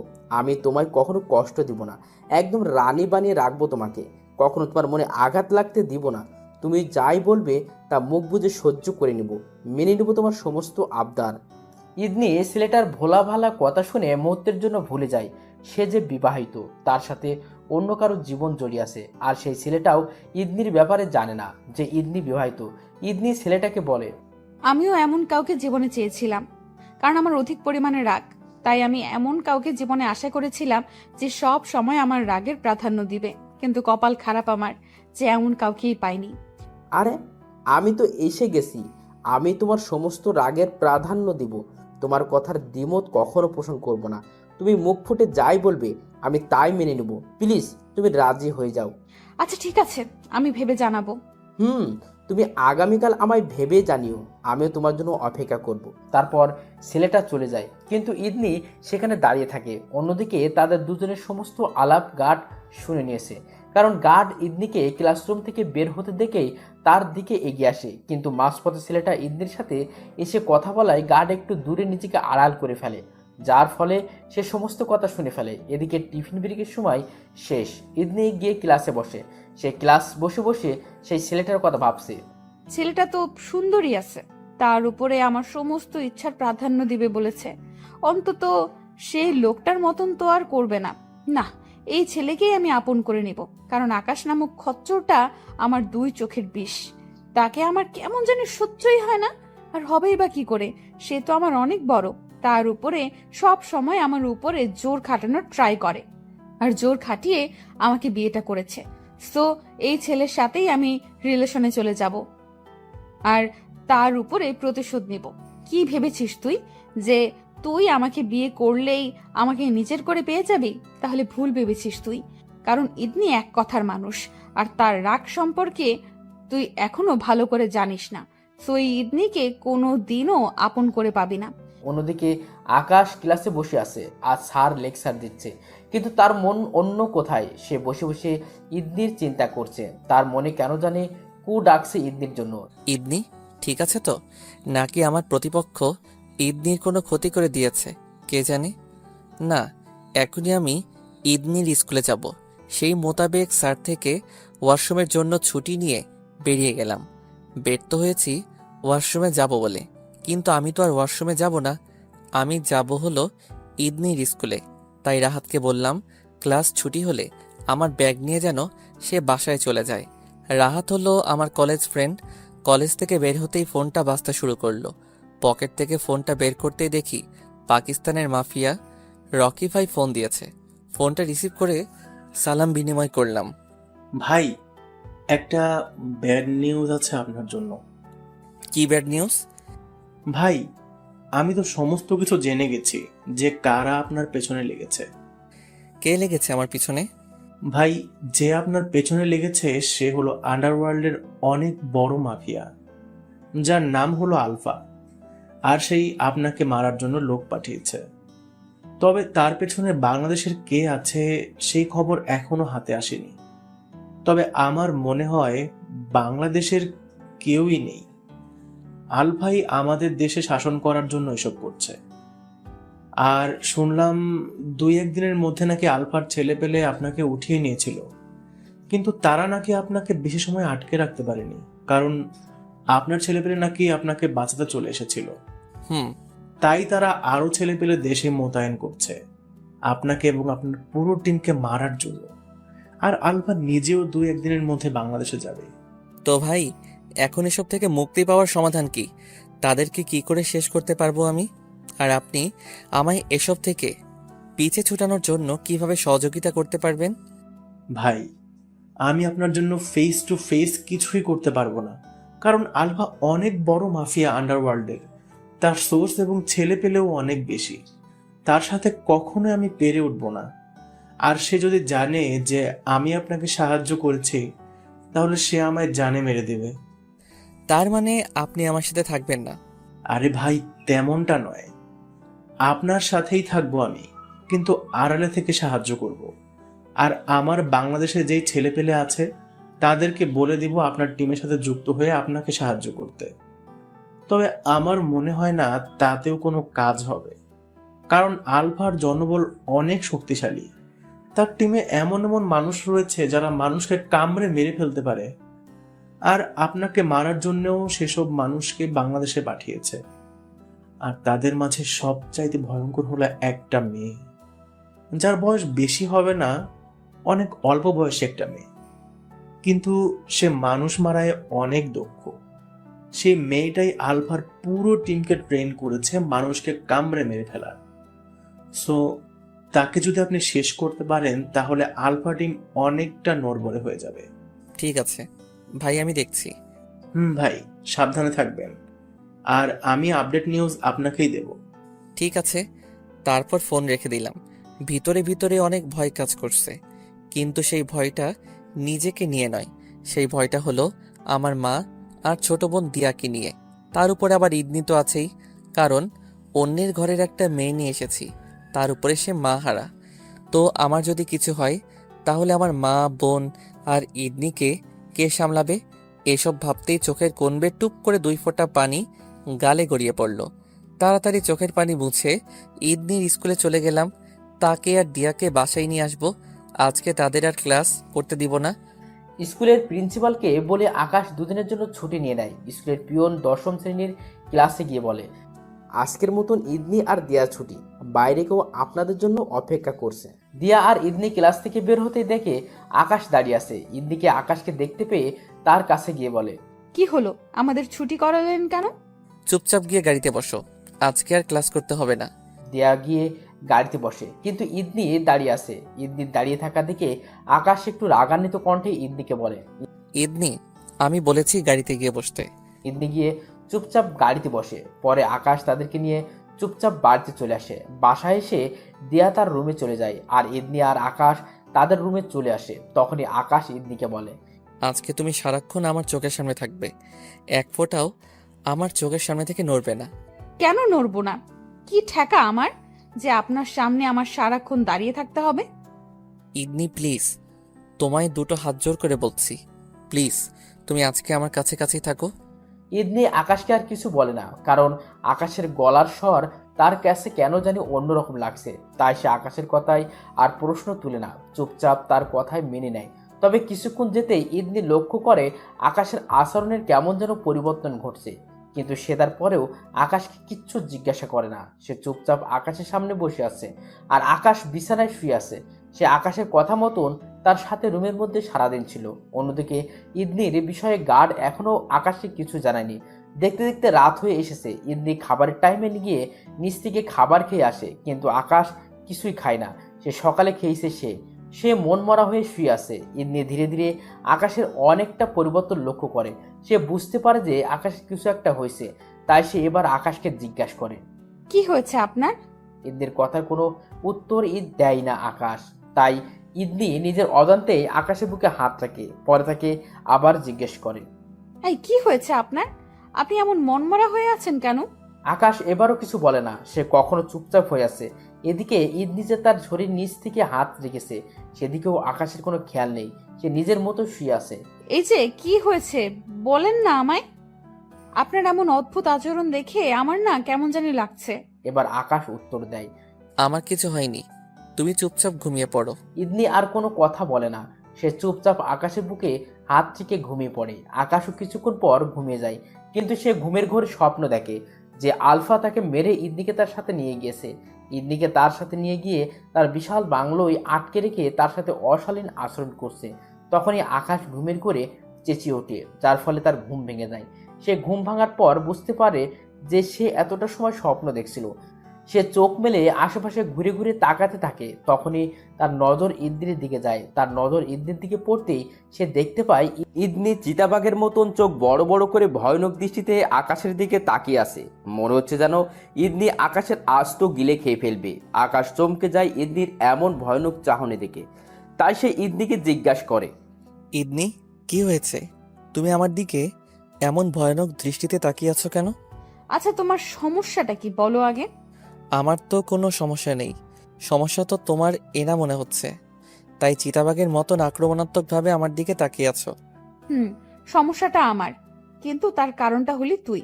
রাতের বাজে 3টা, তুই সেই বিগত 1 ঘন্টা থেকে বিছানায় গন্ডারের মতন লাফালাফি খাচ্ছিস। তোর জন্য শান্তিমতো ঘুমাতেও পারছি না। তোর হাত আছড়ে আমার শরীরের উপর এসে পড়ছে, তার উপরে আবার এখন ষাঁড়ের মতন আমার নাম ধরে চেঁচিয়ে উঠেছিস। তাই তোর দিকে এভাবে তাকিয়ে আছি। আকাশ ইদনির কথা শুনে বুঝতে পারে যে সে যখন ইদনিকে নিয়ে ঘুমের মাঝে স্বপ্ন দেখছিল তখন তার ছটফটিটা বাস্তবে হচ্ছিল, যার কারণে সে অস্থিরতায় হাত পা ছুটোছুটি করছিল। আর তাই ইদনির রেগে তার দিকে এভাবে তাকিয়ে আছে। কিন্তু এসবের ভিড়ে তার আরেকটা জিনিস চোখ বাঁধে। ইদনির এমন ভয়ঙ্কর চাহনি তো এর আগে কোনোদিন দেখিনি আমি। আজকেই তার এই ভয়ানক চাহনিটা চোখে পড়ল। কিরে, কি হয়েছে? কথা বলছিস না কেন তুই? কোন দুনিয়ায় হারিয়েছিস? আসলে আমি তোমাকে নিয়ে একটা খারাপ স্বপ্ন দেখেছি, তাই এমন ছটফট করছিলাম। তোর দেখা স্বপ্নটা যেন সত্যি হয়, তাহলে বেঁচে যেতাম আমি। কারণ তোর সাথে কখনোই আমার কোনো কিছু হবে না। তাই হয় তুই মরে যা, না হয় খোদা আমাকে নিয়ে যাক, অন্তত মুক্তিটা আমার মিলবে। আকাশের মনে বিশালভাবে গিয়ে লাগে ইদনির কথাটা, কারণ সে ইদনির জন্যই এমন ছটফট করছিল। আর সেখানে ইদনি তাকে এই সমস্ত কথা বলছে। ইদনি, আমি সরি। আসলে আমার জন্যই তোমার ঘুম নষ্ট হয়েছে। আগামীতে এমনটা আর হবে না। আমি আগামীতে তোমার ঘুমের বিষয়টা খেয়াল রাখবো। আর তোমার মরতে টরতে হবে না। সময় আসলে আমি অন্য দুনিয়ায় পাড়ি জমাবো, তখন আর তোমাকে এত প্যারা উঠাতে হবে না। ইদনিও চুপ হয়ে যায় আকাশের কথা শুনে, কারণ কেন জানি আকাশের কথাটা শুনে বেশ একটা খারাপ লাগা কাজ করে তারও মনের ভিতরে। তাই সে আর কিছু না বলে ঘুমিয়ে পড়ে। সকালবেলায় প্রতিদিনের ন্যায় আকাশ ঘুম থেকে আগে উঠে যায়, আর আজও তারও ব্যতিক্রম হয়নি। সেই ইদনির আগে ঘুম থেকে উঠে পড়েছে, কিন্তু আজকে আর সেই ইদনিকে ডাকে না। সে কিছু না খেয়েই সকালবেলায় ঘর থেকে বের হয়ে যায়। আর বের হওয়ার সময় সেই 4 জন গার্ডকে বলে যায় দিয়া আর ইদনিকে স্কুলে নিয়ে যেতে। তারপর আর কাউকে কিছু না বলে মঞ্জুর ভাইয়াকে নিয়ে কোথায় যেন চলে যায়। এদিকে ইদনি ঘুম থেকে উঠে দেখে আকাশ নাই। এটা দেখে সে বেশ খুশি হয়, কারণ আজ আর সেই বিরক্তিকর মানুষটাকে ঘুম থেকে উঠে দেখতে হয়নি। আর তাছাড়া তার সাথে তর্ক করতে হয়নি, কারণ এই দুদিনের একটা রুটিন হয়েছে তাকে স্কুলে দিয়ে আসার বিষয় নিয়ে দুজন বাড়াবাড়ি করার, যেটা আজ আর করতে হয়নি। তাই সে নিজেই উঠে আপন মনে রেডি হয়ে নাস্তা করে নেয়। পরে গার্ড তাদেরকে স্কুলে নিয়ে আসে। টিফিন ব্রেকে সেই ছেলেটা ইদনির জন্য অপেক্ষা করছে। ইদনিও সেখানে চলে যায় আর ছেলেটাকে হ্যাঁ করে দেয়। ছেলেটা তো বেশ খুশি ইদনির হ্যাঁ বলায়, কিন্তু ইদনির মনে তেমন কোনো খুশি নেই। তবে আবার সে আপসেটও না, মোটামুটি মাঝামাঝি অবস্থায় আসে সে। সারাটা টিফিন ব্রেক ইদনি সেই ছেলেটার সাথে বসে বসে গল্প করে, যার কারণে তাদের মধ্যে ভালো একটা আন্ডারস্ট্যান্ডিং হয়ে যায়। আর অন্যদিকে গার্ড লুকিয়ে লুকিয়ে তাদের সমস্ত কথাবার্তা শুনছে, কারণ সে গতকাল এই তাদের সমস্ত কথাবার্তা শুনে নিয়েছে। যার ফলে আজকে ইদনি সেই ছেলেটাকে কি উত্তর দেয় সেটা জানার জন্য গার্ড আজও লুকিয়ে লুকিয়ে তাদের কথাবার্তা শুনছে। ইদনির হ্যাঁ বলায় সে বেশ অবাক হয়, কারণ সে বিবাহিত আর তার বিয়েটা যেমন তেমন মানুষের সাথে হয়নি, কিন্তু তারপরেও সে পরকীয়া কাটছে। গার্ড এসব নিয়ে ভাবছিল, তখনই ব্রেক শেষ হওয়ায় ঘন্টা পড়ে, যার কারণে ইদনি আর সেই ছেলেটা ক্লাসে চলে যায়। আর গার্ড স্কুলের বাইরে এসে তাদের বিষয়ে ভাবতে থাকে। অন্যদিকে আকাশ তার সমস্ত ছেলেপিলেকে দলবদ্ধ করে, তারপর তাদেরকে একত্র করে বলে, দেখো, লড়াই করার মতন সময় চলে এসেছে। কারণ আলফা নামক আন্ডারওয়ার্ল্ড মাফিয়া আমাদেরকে মারার জন্য দেশে অনেক শক্তিশালী একটা টিম মোতায়েন করছে, যাদেরকে বলা হয় হান্টার। তারা কিন্তু অনেক ভয়ঙ্কর। তারা মানুষকে কামড়েই মেরে ফেলতে পারে। আর তাছাড়া আন্ডারওয়ার্ল্ড মাফিয়া আলফা সে নিজেও আজকালের মধ্যে তার সমস্ত দলবল নিয়ে দেশে আসবে আমাদেরকে মারার জন্য। তার মোটিভ হচ্ছে আমাদেরকে মেরে দেশের উপরে কবজা করা। সো তোমরা প্রস্তুতি নিয়ে রাখো তাদের সাথে লড়াই করার। ভাই, আমাদের কাছে তো অস্ত্র ছাড়া কিছুই নেই, আর তাদের কাছে তো সমস্ত কিছুই আছে। তাদের কাছে অস্ত্র আছে, আবার ট্রেনিংপ্রাপ্ত লোকও আছে, যারা অস্ত্র ছাড়াই মানুষকে মারতে পারে। তো আমরা তাদের সাথে মোকাবেলা করে কি করে পেরে উঠবো? তাদের থাকলে আমাদেরও আছে। আমি আমাদের আন্ডারগ্রাউন্ডে থাকা লোকজনকে খবর দিয়েছি। তাদের লোকজন যদি আমাদেরকে কামড়ে মারতে পারে, তাহলে আমাদের লোকজনও তাদেরকে মারতে পারবে। কারণ আমাদের কাছেও তাদের মতন ভয়ঙ্কর একটা ফোর্স আছে, যারা মানুষের শরীরে কৌশলে হাত দিলেই তারা মরে যাবে। সো ভয় পাওয়ার কিছুই নেই। আমরা পারি আর না পারি, কিন্তু তাদের সাথে মোকাবেলা করবেই। আকাশের কথায় তার দলের লোকজন কিছুটা আশ্বাস পায়, তাই তারাও প্রস্তুতি নেয় ফাইট করার।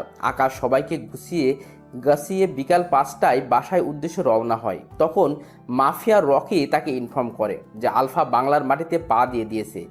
রকির কথা শুনে আকাশের ভিতরটা বেশ ঘাবড়ে যায়, কারণ আন্ডারওয়ার্ল্ডের লোকজনের সাথে আগে তার কখনো মোকাবেলা হয়নি, তাই সে কিছুটা ঘাবড়ে আছে। কিন্তু তারপরেও সে নিজেকে সামলে নিয়ে বাসায় চলে আসে।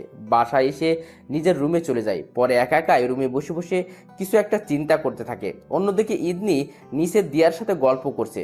রাতের 10টায় সে খেয়ে দিয়ে রুমে উঠে আসে। সে রুমে এসে দেখে আকাশ চুপচাপ শুয়ে আছে। তার বুঝতে বাকি নেই যে আকাশের কিছু একটা হয়েছে, কিন্তু সে আকাশকে কিছু না বলেই আকাশের পাশে শুয়ে পড়ে। তখনই আকাশের আম্মু তার রুমে এসে আকাশকে ডাক দেয়। এই আকাশ, খাবি না তুই? না মা, আমি খাবো না, আমি বাহির থেকে খেয়ে এসেছি। আকাশের কথা শুনে তার আম্মু চলে যায়, কিন্তু সত্যি বলতে আকাশ এখনো কিছু খায়নি। সে তার আম্মুর সাথে মিথ্যা বলেছে, কিন্তু সে মিথ্যাটা ইদনি ধরে ফেলে। তাই সে আকাশকে বলে, তুই সত্যি খেয়ে এসেছিস তো? আমার তো তোর হাবভাব দেখে কোনো মতেই মনে হচ্ছে না যে তুই খেয়ে এসেছিস। আমি খাই না খাই, মরি বাঁচি, তা নিয়ে তোমার মাথা ঘামাতে হবে না। তুমি খালি নিজের চিন্তাটাই করো, আমাকে নিয়ে একদম ভাবতে হবে না কারোর। ঠিক আছে। ইদনি আর কিছু না বলে চুপচাপ শুয়ে থাকে। এদিকে আকাশও তার পাশে শুয়ে আছে, কারোর মধ্যেই কোনো কথা নেই। ইদনি ঘুমিয়ে পড়েছে, কিন্তু সারা রাত আকাশের কেন জানি ঘুম হয় না। সে সারা রাত ঘুমের ভান করে বিছানায় শুয়েছিল। পরের দিন সকালবেলার ঘুম থেকে উঠে গতকালের ন্যায় সে কাউকে কিছু না বলেই ঘর থেকে বের হয়ে যায়। তারপর আন্ডারগ্রাউন্ডের লোকজনের সাথে দেখা করে। পরে তাদেরকে নিয়ে তার পুরো টিমের সাথে সাক্ষাৎ করায়। রাকিব, ছেলেপিলেরাও আকাশের সাথে যুক্ত হয়েছে। তারপর সারা সবাই মিলে আলফার বিরুদ্ধে প্ল্যান করতে শুরু করে যে কি করে আলফা এবং তার টিমকে পরাজিত করা যায়। এদিকে ইদনিও আজও স্কুলে গিয়ে সেই ছেলেটার সাথে কথাবার্তা বলে। তাদের দুজনে বন্ডিংটা গতকালের তুলনায় আজ আরও ভালো হয়ে যায়। সব কিছু ভিড়ে ইদনি ভুলে যায় যে সে আকাশকে ঠকাছে, আর মনেই বা থাকবে কি করে, কারণ যেই মানুষটাকে সে ঘৃণা করে তাকে নিয়ে পজিটিভ চিন্তা ভাবনা তার মনে আসবে কি করে। টিফিনে সেই ছেলেটার সাথে বসে বসে সময় কাটায়। স্কুল ছুটির পর সেই ছেলেটা বিদায় দিয়ে দিয়ার সাথে বাসায় চলে আসে। ইদনির সম্পর্কের বিষয়ে গার্ড বাদে আর কেউ জানে না। দিয়াও তার এই বিষয় জানে না, যদিও সে ইদনির কাছাকাছিই থাকে, কিন্তু সেও জানে না। এদিকে দুপুর হতেই আকাশ বাসায় চলে আসে। সে আজকে আলফার বিরুদ্ধে প্ল্যান সাজায় এবং তার সমস্ত ছেলেপেলেকে অস্ত্রগার থেকে অস্ত্র দেয়, যাতে করে সবাই ভালোভাবে লড়তে পারে। সে বাসায় এসে আগের ন্যায় মন খারাপ করে রুমে পড়ে থাকে। দেখতে দেখতে বিকাল হয়ে যায়। ইদনি আকাশ বাসায় আসার পর বহুবার তার সামনে দিয়ে যাতায়াত করে, কিন্তু তাকে কিছুই বলে না। সে আকাশের সাথে কোনো ধরনের কথাই বলে না, কারণ গতকালের পর তার আরও রুচি উঠে গেছে আকাশের সাথে কথা বলার। গতকাল আকাশ তার বিষয়ে ভাবতে না করেছে দেখে সে সেলফিশের মতন তার কথা মেনে নিয়ে কথাবার্তায় বলাই অফ করে দেয়। এভাবেই সময় পেরোতে থাকে। আকাশ রুমে শুয়ে বসেই সময় কাটাচ্ছে। ঘড়ির কাঁটা 11টা ছুঁই ছুঁই। তখনই ফরিদ আকাশকে ফোন দেয়। আকাশ নর্মালভাবেই রুমের মধ্যে ফোনটা রিসিভ করে, কারণ ইদনি এখনও রুমে আসেনি, সে এখনও নিচেই রয়েছে। ফরিদ বল। ভাই, আরও 3টা ছেলে গায়েব আমাদের। এত খোঁজ করছি তাদের, কিন্তু কোনো খোঁজই পাইনি। হয়তো তাদেরকেও মেরে গুম করে ফেলেছে আলফার লোকেরা। ভাই, আপনি তাড়াতাড়ি আলফাকে শেষ করেন। ফরিদ, চিন্তা করিস না, আগামী 2-3 দিনের মধ্যেই তাদের খেল খতম করব। আমি শুধু একজনের অপেক্ষায় আছি। সে আমাকে ইনফরমেশন দিলেই সবাই মিলে হামলা করব তাদের উপরে। কিন্তু এখন চুপসে থাকার কারণ হচ্ছে আলফার বিষয়ে কিছুই জানি না আমরা। সে কোথায় আছে বা কি করছে। আমরা যদি তাকে খোঁজার জন্য আলাদা আলাদাভাবে বিভক্ত হই, তখন দেখা যাবে তারাই আমাদের ক্ষতি করে বসবে। তাই আমরা ছড়িয়ে ছিটিয়ে না থেকে একত্রে থাকব। সময় আসলেই তাদের উপরে হানা দিব। ঠিক আছে ভাই, তাহলে। আচ্ছা, এখন ফোন রাখলাম, আগামীকাল কথা বলবো তোদের সাথে। আচ্ছা ভাই। আকাশ ফোন রাখতেই ইদনি রুমে আসে। ইদনি রুমে এসে চুপচাপ তার পাশে শুয়ে পড়ে, কিন্তু কোনো কথাই বলে না। আকাশ ইদনির বিষয়টা লক্ষ্য করে, কিন্তু সেও তাকে এই বিষয়ে কিছু জিজ্ঞাসা করে না, কারণ সে এখন তাকে এই বিষয়ে নিয়ে জিজ্ঞাসা করলেই ঝামেলা বাঁধবে। কিন্তু আকাশ সেই ঝামেলা চায় না, কারণ সে এমনিতেই একটা ঝামেলার মধ্যে আছে। তাই সে চুপচাপ শুয়ে থাকে। অন্যদিকে ইদনি শুয়ে শুয়ে সেই ছেলেটার কথা ভাবছে। সে তার মন থেকে আকাশের স্থান সরিয়ে সেই ছেলেটার জন্য স্বপ্ন বুনতে শুরু করেছে। আর পাশে শুয়ে ইদনির হাতে প্রতারিত হওয়া আকাশ দেশের মানুষ এবং তার পরিবার পরিজনের কথা চিন্তা করছে, কারণ তার কিছু হলে তার পরিবারকে দেখার মতন কেউ নাই। বিশেষ করে ইদনির জন্য তার চিন্তা হচ্ছে, কারণ তার যদি কিছু হয় তাহলে ইদনিকে মানুষ পথে ঘাটে অপমান করবে, যে বিয়ে করার পর 1 মাসও সংসার করতে পারেনি স্বামীর সাথে। আকাশ এইসব বিষয় নিয়ে চিন্তা বিভোর। তখনই রকি তাকে মেইল করে। সে বালিশের পাশ থেকে ফোনটা উঠে নিয়ে মেইলটা চেক করে। রকি তাকে কয়েকটা ছবি মেইল করে পাঠিয়েছে। আকাশ ইদনি দেখতে না পায় মতন করে ফোনটা ঘুরিয়ে মেইল বক্স ওপেন করে, পরে ছবিগুলো দেখতে আরম্ভ করে। প্রথম ছবিটার দিকে তাকাতে আকাশের হুঁশ উড়ে যায়। সে চোখ বড় বড় করে ছবিটার দিকে তাকিয়ে আছে, মনে হয় যেন কেউ তাকে মৃত্যুর ফেরেশতার ছবি পাঠিয়েছে। আকাশ অনেকটা হাইপার হয়ে যায় প্রথম ছবিটা দেখার পর, কিন্তু সে কোনো ধরনের রিয়্যাক্ট করতে পারছে না, কারণ তার পাশেই ইদনি শুয়ে আছে। তাই সে নিজেকে সামনে নিয়ে বাকি ছবিগুলো দেখতে থাকে। রকির পাঠানো সমস্ত ছবি আকাশের দেখা শেষ। তখনই রকি তাকে ফোন দেয়। আকাশ রকির ফোন রিসিভ করে তাকে বলে, ভাই একটু হোল্ড, আমি বারান্দায় গিয়ে কথা বলছি। আকাশ বিছানা থেকে উঠে গিয়ে বারান্দায় চলে যায়। পরে বারান্দায় গিয়ে রকিকে জিজ্ঞাসা করে, ভাই কি ছিল এসব? আপনি আলফা এবং তার দলবল কোথায়? আস্তানা গেড়েছে, তার ছবি পেলেন কি করে? আরে আকাশ ভাই, বললাম না আপনাকে যে আমার সাধ্য মতন আমি আপনাকে সাহায্য করব, সো তাই করেছি। আলফা এবং তার সমস্ত ছেলেপেলে যেখানে বসে বসে আপনাকে মারার প্ল্যানিং করছে, এসব ছবি সেখান থেকেই আমার কাছে কেউ একজন পাঠিয়েছে। আপনাকে তো আগেই বললাম আমার একজন ছেলে তাদের মাঝে আছে, সেই আমাকে আলফা এবং তার পুরো টিমের ব্যাপারে খবর দিচ্ছে। সো এবার আপনি ছবিগুলো দেখে তাদের লোকেশন বের করুন। ভাই আমি তাই করব। ছবিগুলো সমস্ত ছেলেপেলের কাছে পাঠিয়ে তাদের খুঁজে বের করব। কিন্তু আকাশ ভাই সাবধান, কারণ আলফা অনেক ডেঞ্জারাস একটা মানুষ। আমি যতদূর জানি সে কখনো কাঁচা খেলা খেলে না, আর তার সাথে লড়াই করে কেউ কখনো আগে পারেনি। সো আপনার জন্য মুশকিল হবে তাকে হারানো। তাই যা করবেন ভেবে চিনতে প্ল্যান মোতাবেক করবেন, না হয়তো আপনি মারা পড়বেন। ভাই জানি না কি হবে, তবে আমি আমার সবটা দিয়ে চেষ্টা করব।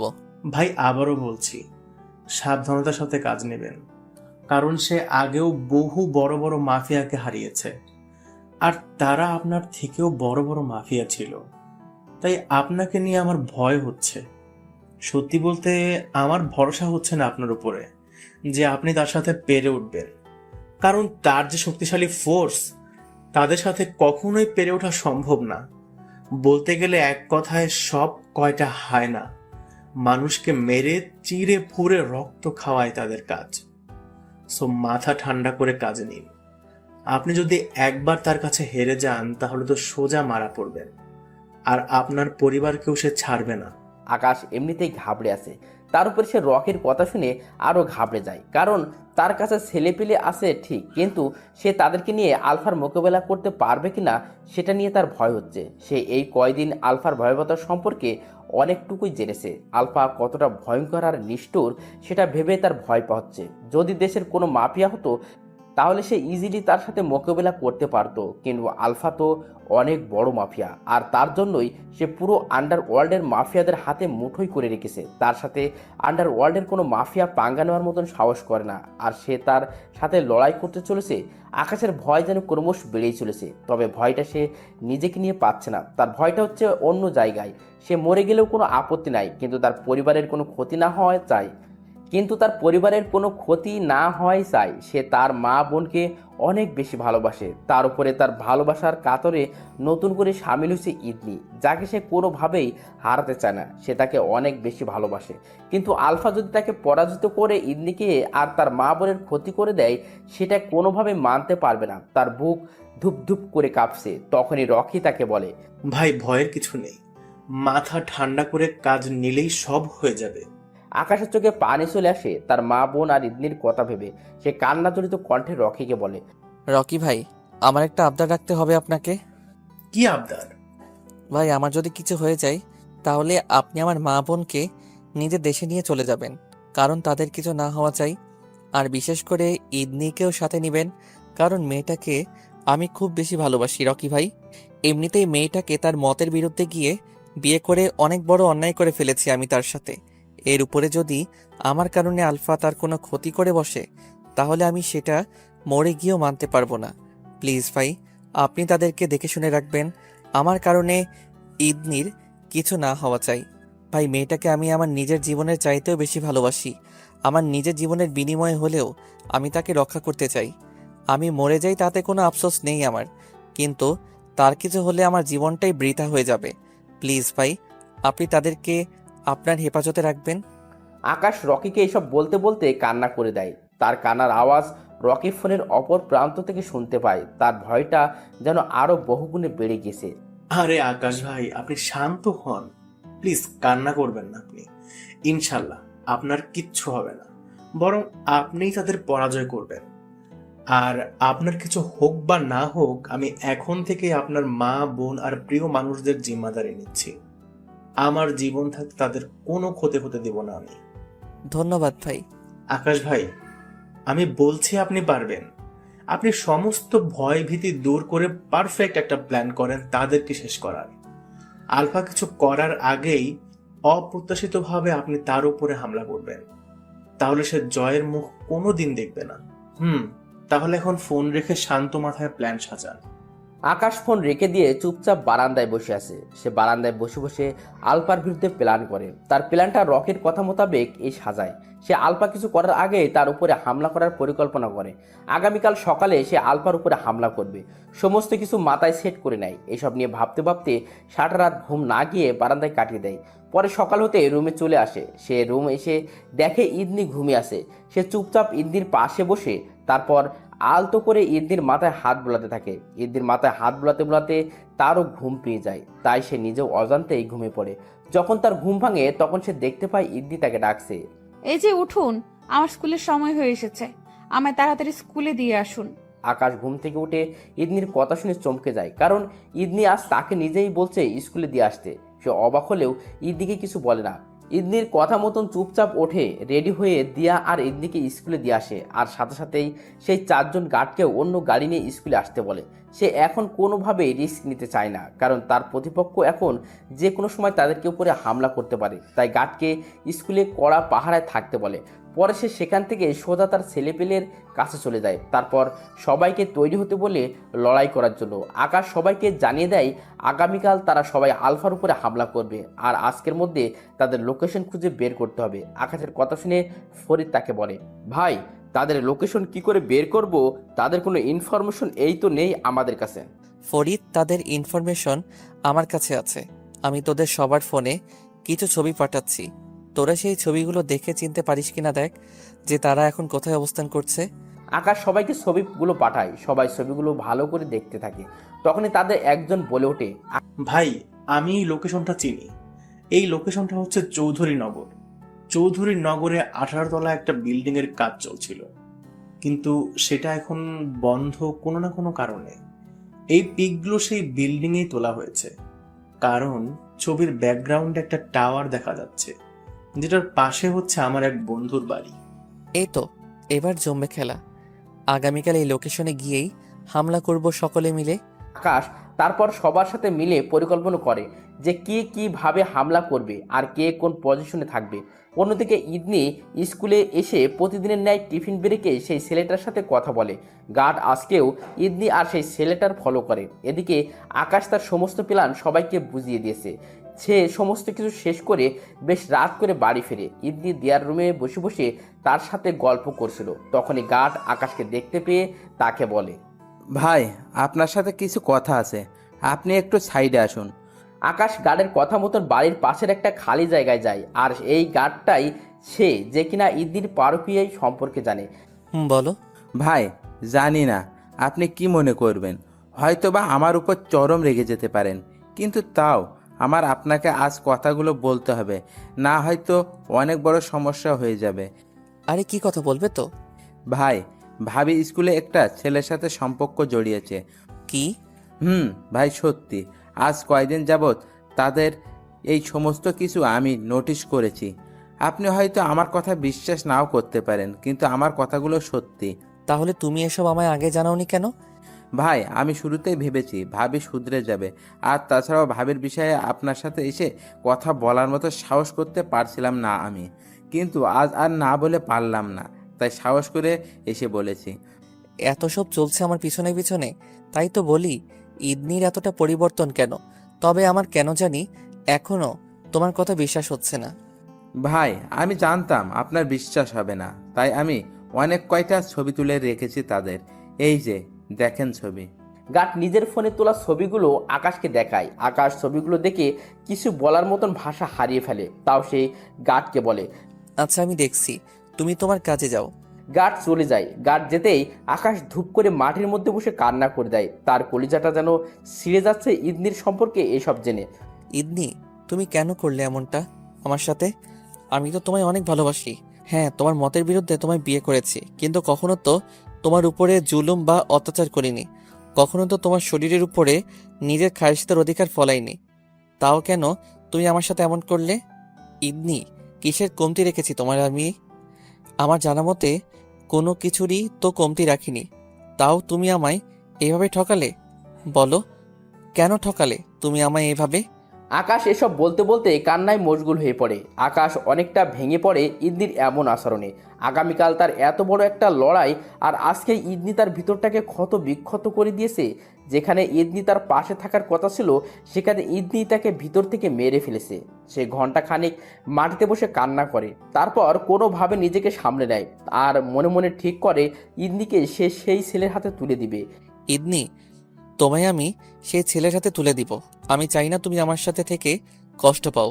আমি জানি তুমি আমায় অনেক বেশি ঘৃণা করো, কিন্তু ঘৃণার পরিমাণটা যে আমার চিন্তাভাবনার চাইতেই 1000 গুণ বেশি, তা আমি কোনোদিনও কল্পনা করতে পারিনি। তাই তোমায় আর আমার কাছে না রেখে দূরে ঠেলে দিব। যাও, তুমি উড়ে বেড়াও তোমার খোলা আকাশে। তোমায় আর বন্দি খাঁচায় রেখে কেউ ভালোবাসবে না। তোমায় আর বন্দি খাঁচায় আটকে রেখে কেউ ভালোবাসার দাবি করবে না। মুক্ত করে দিব তোমায় আমি। আজ রাতেই আমি রকি ভাইকে জানিয়ে দিব তোমার কথা।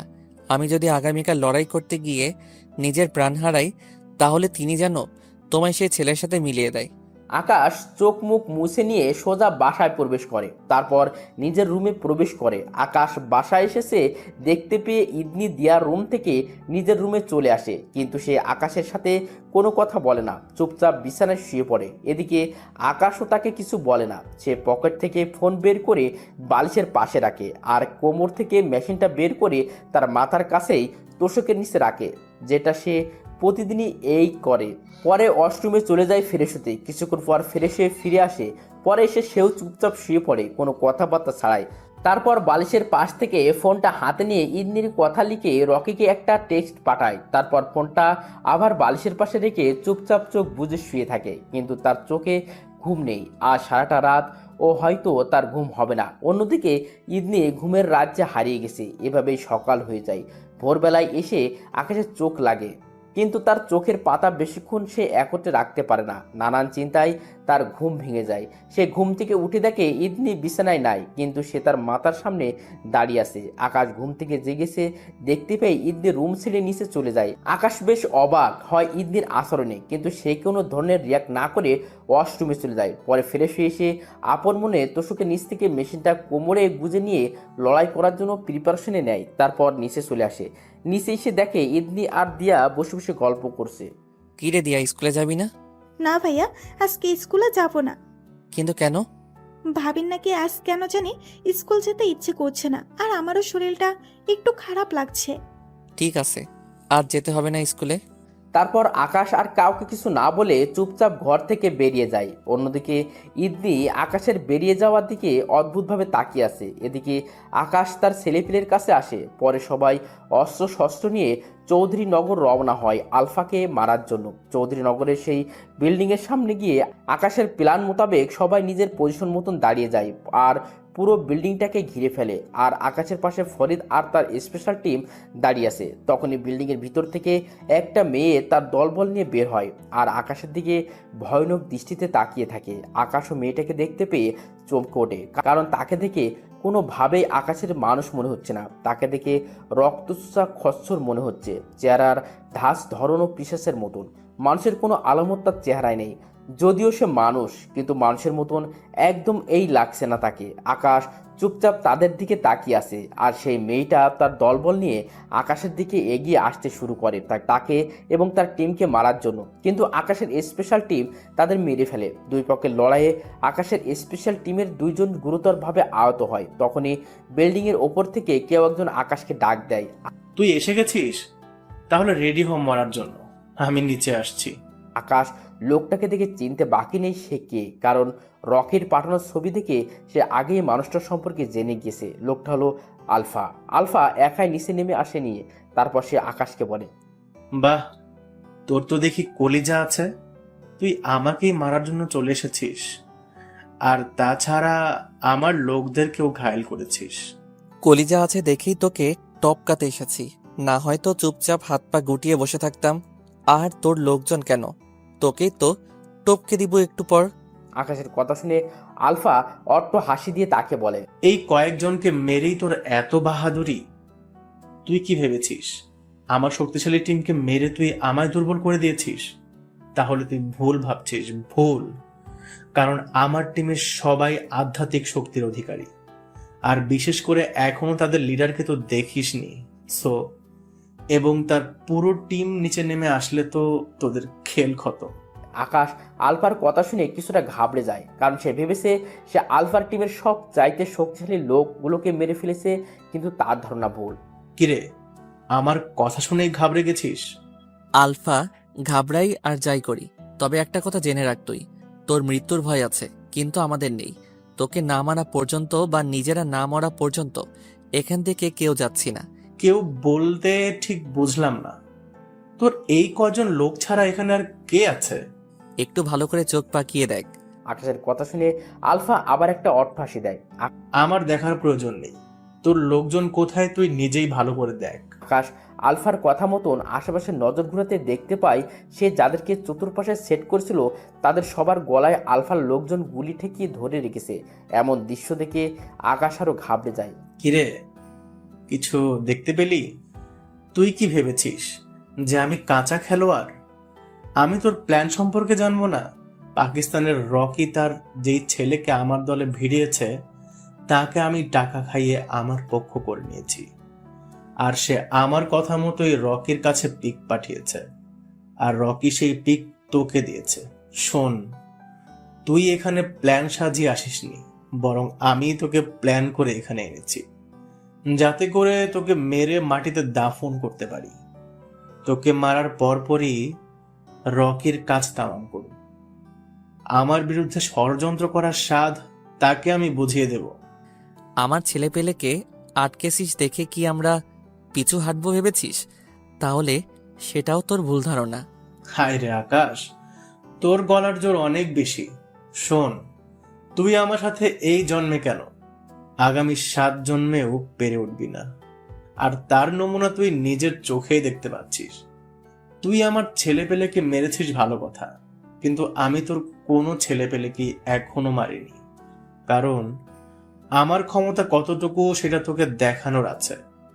সো তোর জন্য একটাই পথ আছে বাঁচার, না হয় তোদের সবাই মারা পড়বি। আমার এক ইশারায় তোর সমস্ত ছেলেপেলের গলা তাদের শরীর থেকে আলাদা হয়ে যাবে, সাথে তুই তো মারা পড়বি।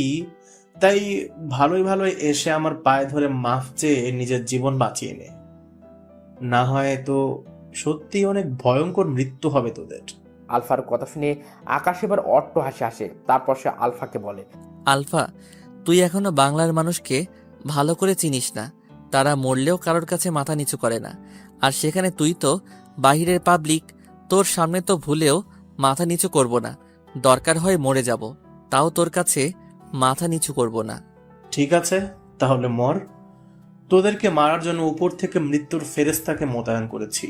তারপর আলফা উপরের দিকে আঙুল দিয়ে ইশারা করে, আর সাথে সাথেই বিল্ডিং এর উপর থেকে ভয়ঙ্করভাবে লাফিয়ে অনেক কয়েকজন মানুষ নিচে নামে। তারা নিচে লাফিয়ে নেমেই সবাই একজোট হয়ে যায়। তাদের সবার সামনে একটা মেয়ে দাঁড়িয়ে আছে। আকাশ সেই মেয়েকে দিকে বুঝতে বাকি নেই যে এটাই সেই আসল নরপিশাচ, যে কিনা তাদের সবাইকে কামড়ে মেরে ফেলার প্রশিক্ষণ দেয়। তখনই আলফা নিজের গলার নিচে নিজের হাত দিয়ে কেটে ফেলার ভঙ্গিমা করে, যাতে করে তার লোকেরা বুঝে যায় যে সামনের লোকগুলোকে খতম করতে হবে। তাই তারা মুহূর্তের মাঝেই আকাশের লোকের উপরে ঝাঁপিয়ে পড়ে, যার ফলে আকাশের স্পেশাল টিমের অনেকেই আহত হয়, কিন্তু আলফার দলের অনেক কয়জনকে আকাশের ছেলেপিলে একদম মেরে ফেলে। ভয়ঙ্কর রক্তযুদ্ধ শুরু হয়েছে, কারো চাইতে কেউ কম নয়, কিন্তু টেকনিক কারো আকাশের ছেলেপিলের আলফার সেই ভয়ঙ্কর রক্তস্রাবগুলোকে মেরে ফেলে। আকাশের স্পেশাল টিমের 4-5 জন খালি সক্ষমভাবে নিজের পায়ের উপর দাঁড়িয়ে আছে, আর তাছাড়া বাকি সবাই আহত অবস্থায় মাটিতে পড়ে পড়ে আছে, কিন্তু আলফার নরপিশাচ টিমের কেউ বেঁচে নেই। সবাইকে আকাশের ছেলেপেলে শেষ করে দিয়েছে। আর এইসব দৃশ্য আলফা একটু দূরে দাঁড়িয়ে থেকে দেখছিল। তখনই আকাশ আলফাকে জিজ্ঞাসা করে, কিরে, আর কেউ বাকি নেই? থাকলে তাদেরকেও পাঠা। আরে পাগলা, সবেই তো মাত্র শুরু, কিন্তু তাতেই তো তোর লোকজন শেষ। কিন্তু আমার ছেলেপেলের হাতে জিম্মি, আর কিছু আমার টিমের ছেলেপেলের হাতে মার খেয়ে মাটিতে মরার মতন শুয়ে আছে। বাকি ছেলেপেলের সাথে যে লড়াই করবে তার জন্য মানুষ কোথায়? সে তোর চিন্তা করতে হবে না, তুই তোর মানুষ পাঠা। ঠিক আছে, দেখি, পাঠাচ্ছি। আলফা আবার ইশারা করে উপরের দিকে। তখন আরও একদল লাফিয়ে নিচে নেমে আসে। এদিকে আকাশের টিমে লোকজন আছে মাত্র 6-7 জন। তাই আকাশ নিজেও মাঠে নামার প্ল্যান করে। তাই সে কোমরে হাত দিয়ে মেশিন বের করে, কিন্তু সে দেখতে পায় কোমরে খালি, তার মেশিনের কভার আছে, কিন্তু তার মধ্যে মেশিন নাই। এটা দেখে আকাশের মাথা পুরো খারাপ হয়ে যায়। সে ভেবে পায় না যে তার এখান থেকে কে মেশিন সরিয়েছে। তখনই তার মনে পড়ে ইদনি আজ সকালবেলায় তার মাথার সামনে দাঁড়িয়েছিল, তার মনে সেই সরিয়েছে। আকাশ এসব নিয়ে ভাবতে ভাবতেই আলফার লোকজন তার উপরে হামলা শুরু করে দেয়। আলফার লোকজন আকাশের বাকি 6-7 জন লোককেও মেরে মাটিতে শুইয়ে দেয়। ফরিদও গুরুতর আহত। আকাশের অবস্থাও বেশ একটা ভালো না। তখনই আলফা আদেশ করে সবাইকে পিছনে হাঁটার জন্য। তার আদেশ মোতাবেক সবাই পিছনে চলে আসে। আর তখনই আলফা আকাশের পায়ের মধ্যে গুলি করে, যার ফলে সাথে সাথে আকাশ চিৎকার দিয়ে মাটিতে বসে পড়ে। তার পায়ে প্রচণ্ড রকমের যন্ত্রণা হচ্ছে।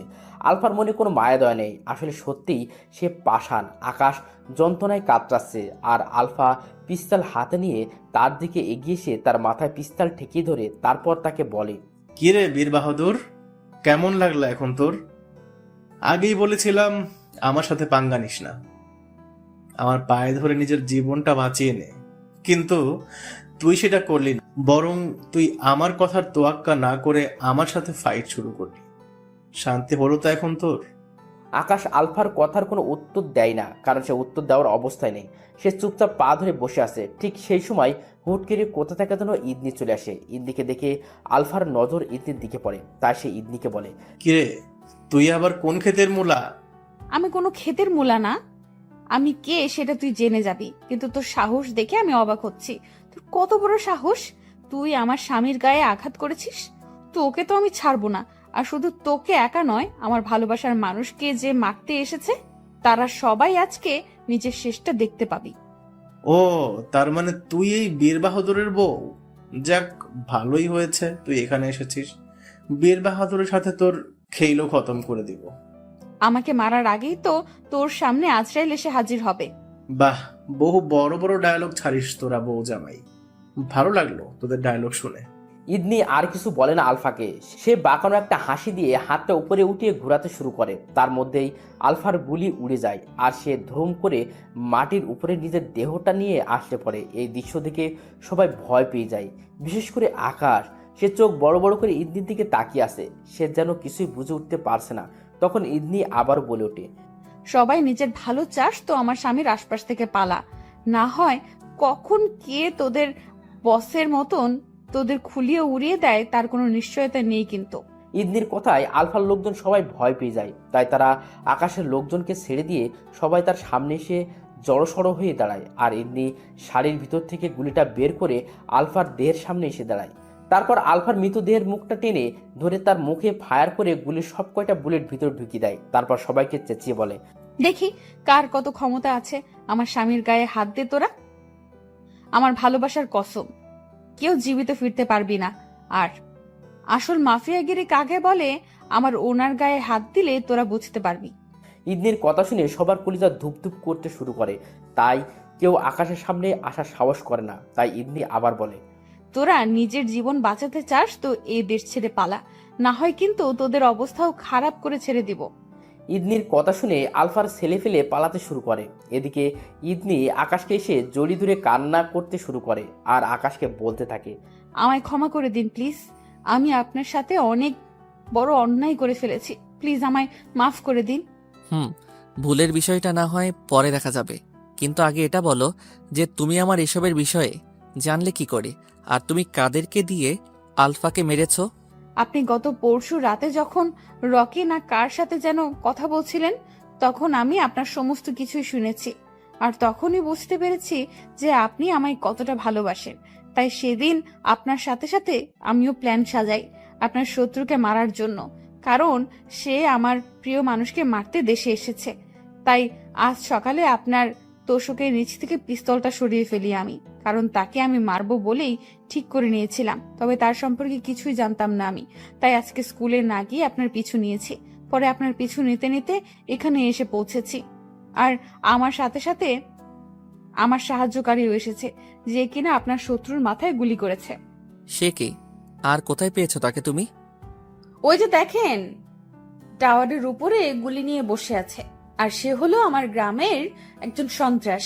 তবে সে আমায় অনেক ভালোবাসে, তাই সে আমার কথায় আপনাকে বাঁচাতে এসেছে, কারণ আমার জন্য সে সব কিছুই করতে পারে। আমার যখন আপনার সাথে বিয়ে হয় তখন সে আমার কাছে এসেছিল, কিন্তু আমি তাকে ভালোবাসি না বিধায় না করেছিলাম আর বলেছিলাম কোনো হাঙ্গামা না করতে।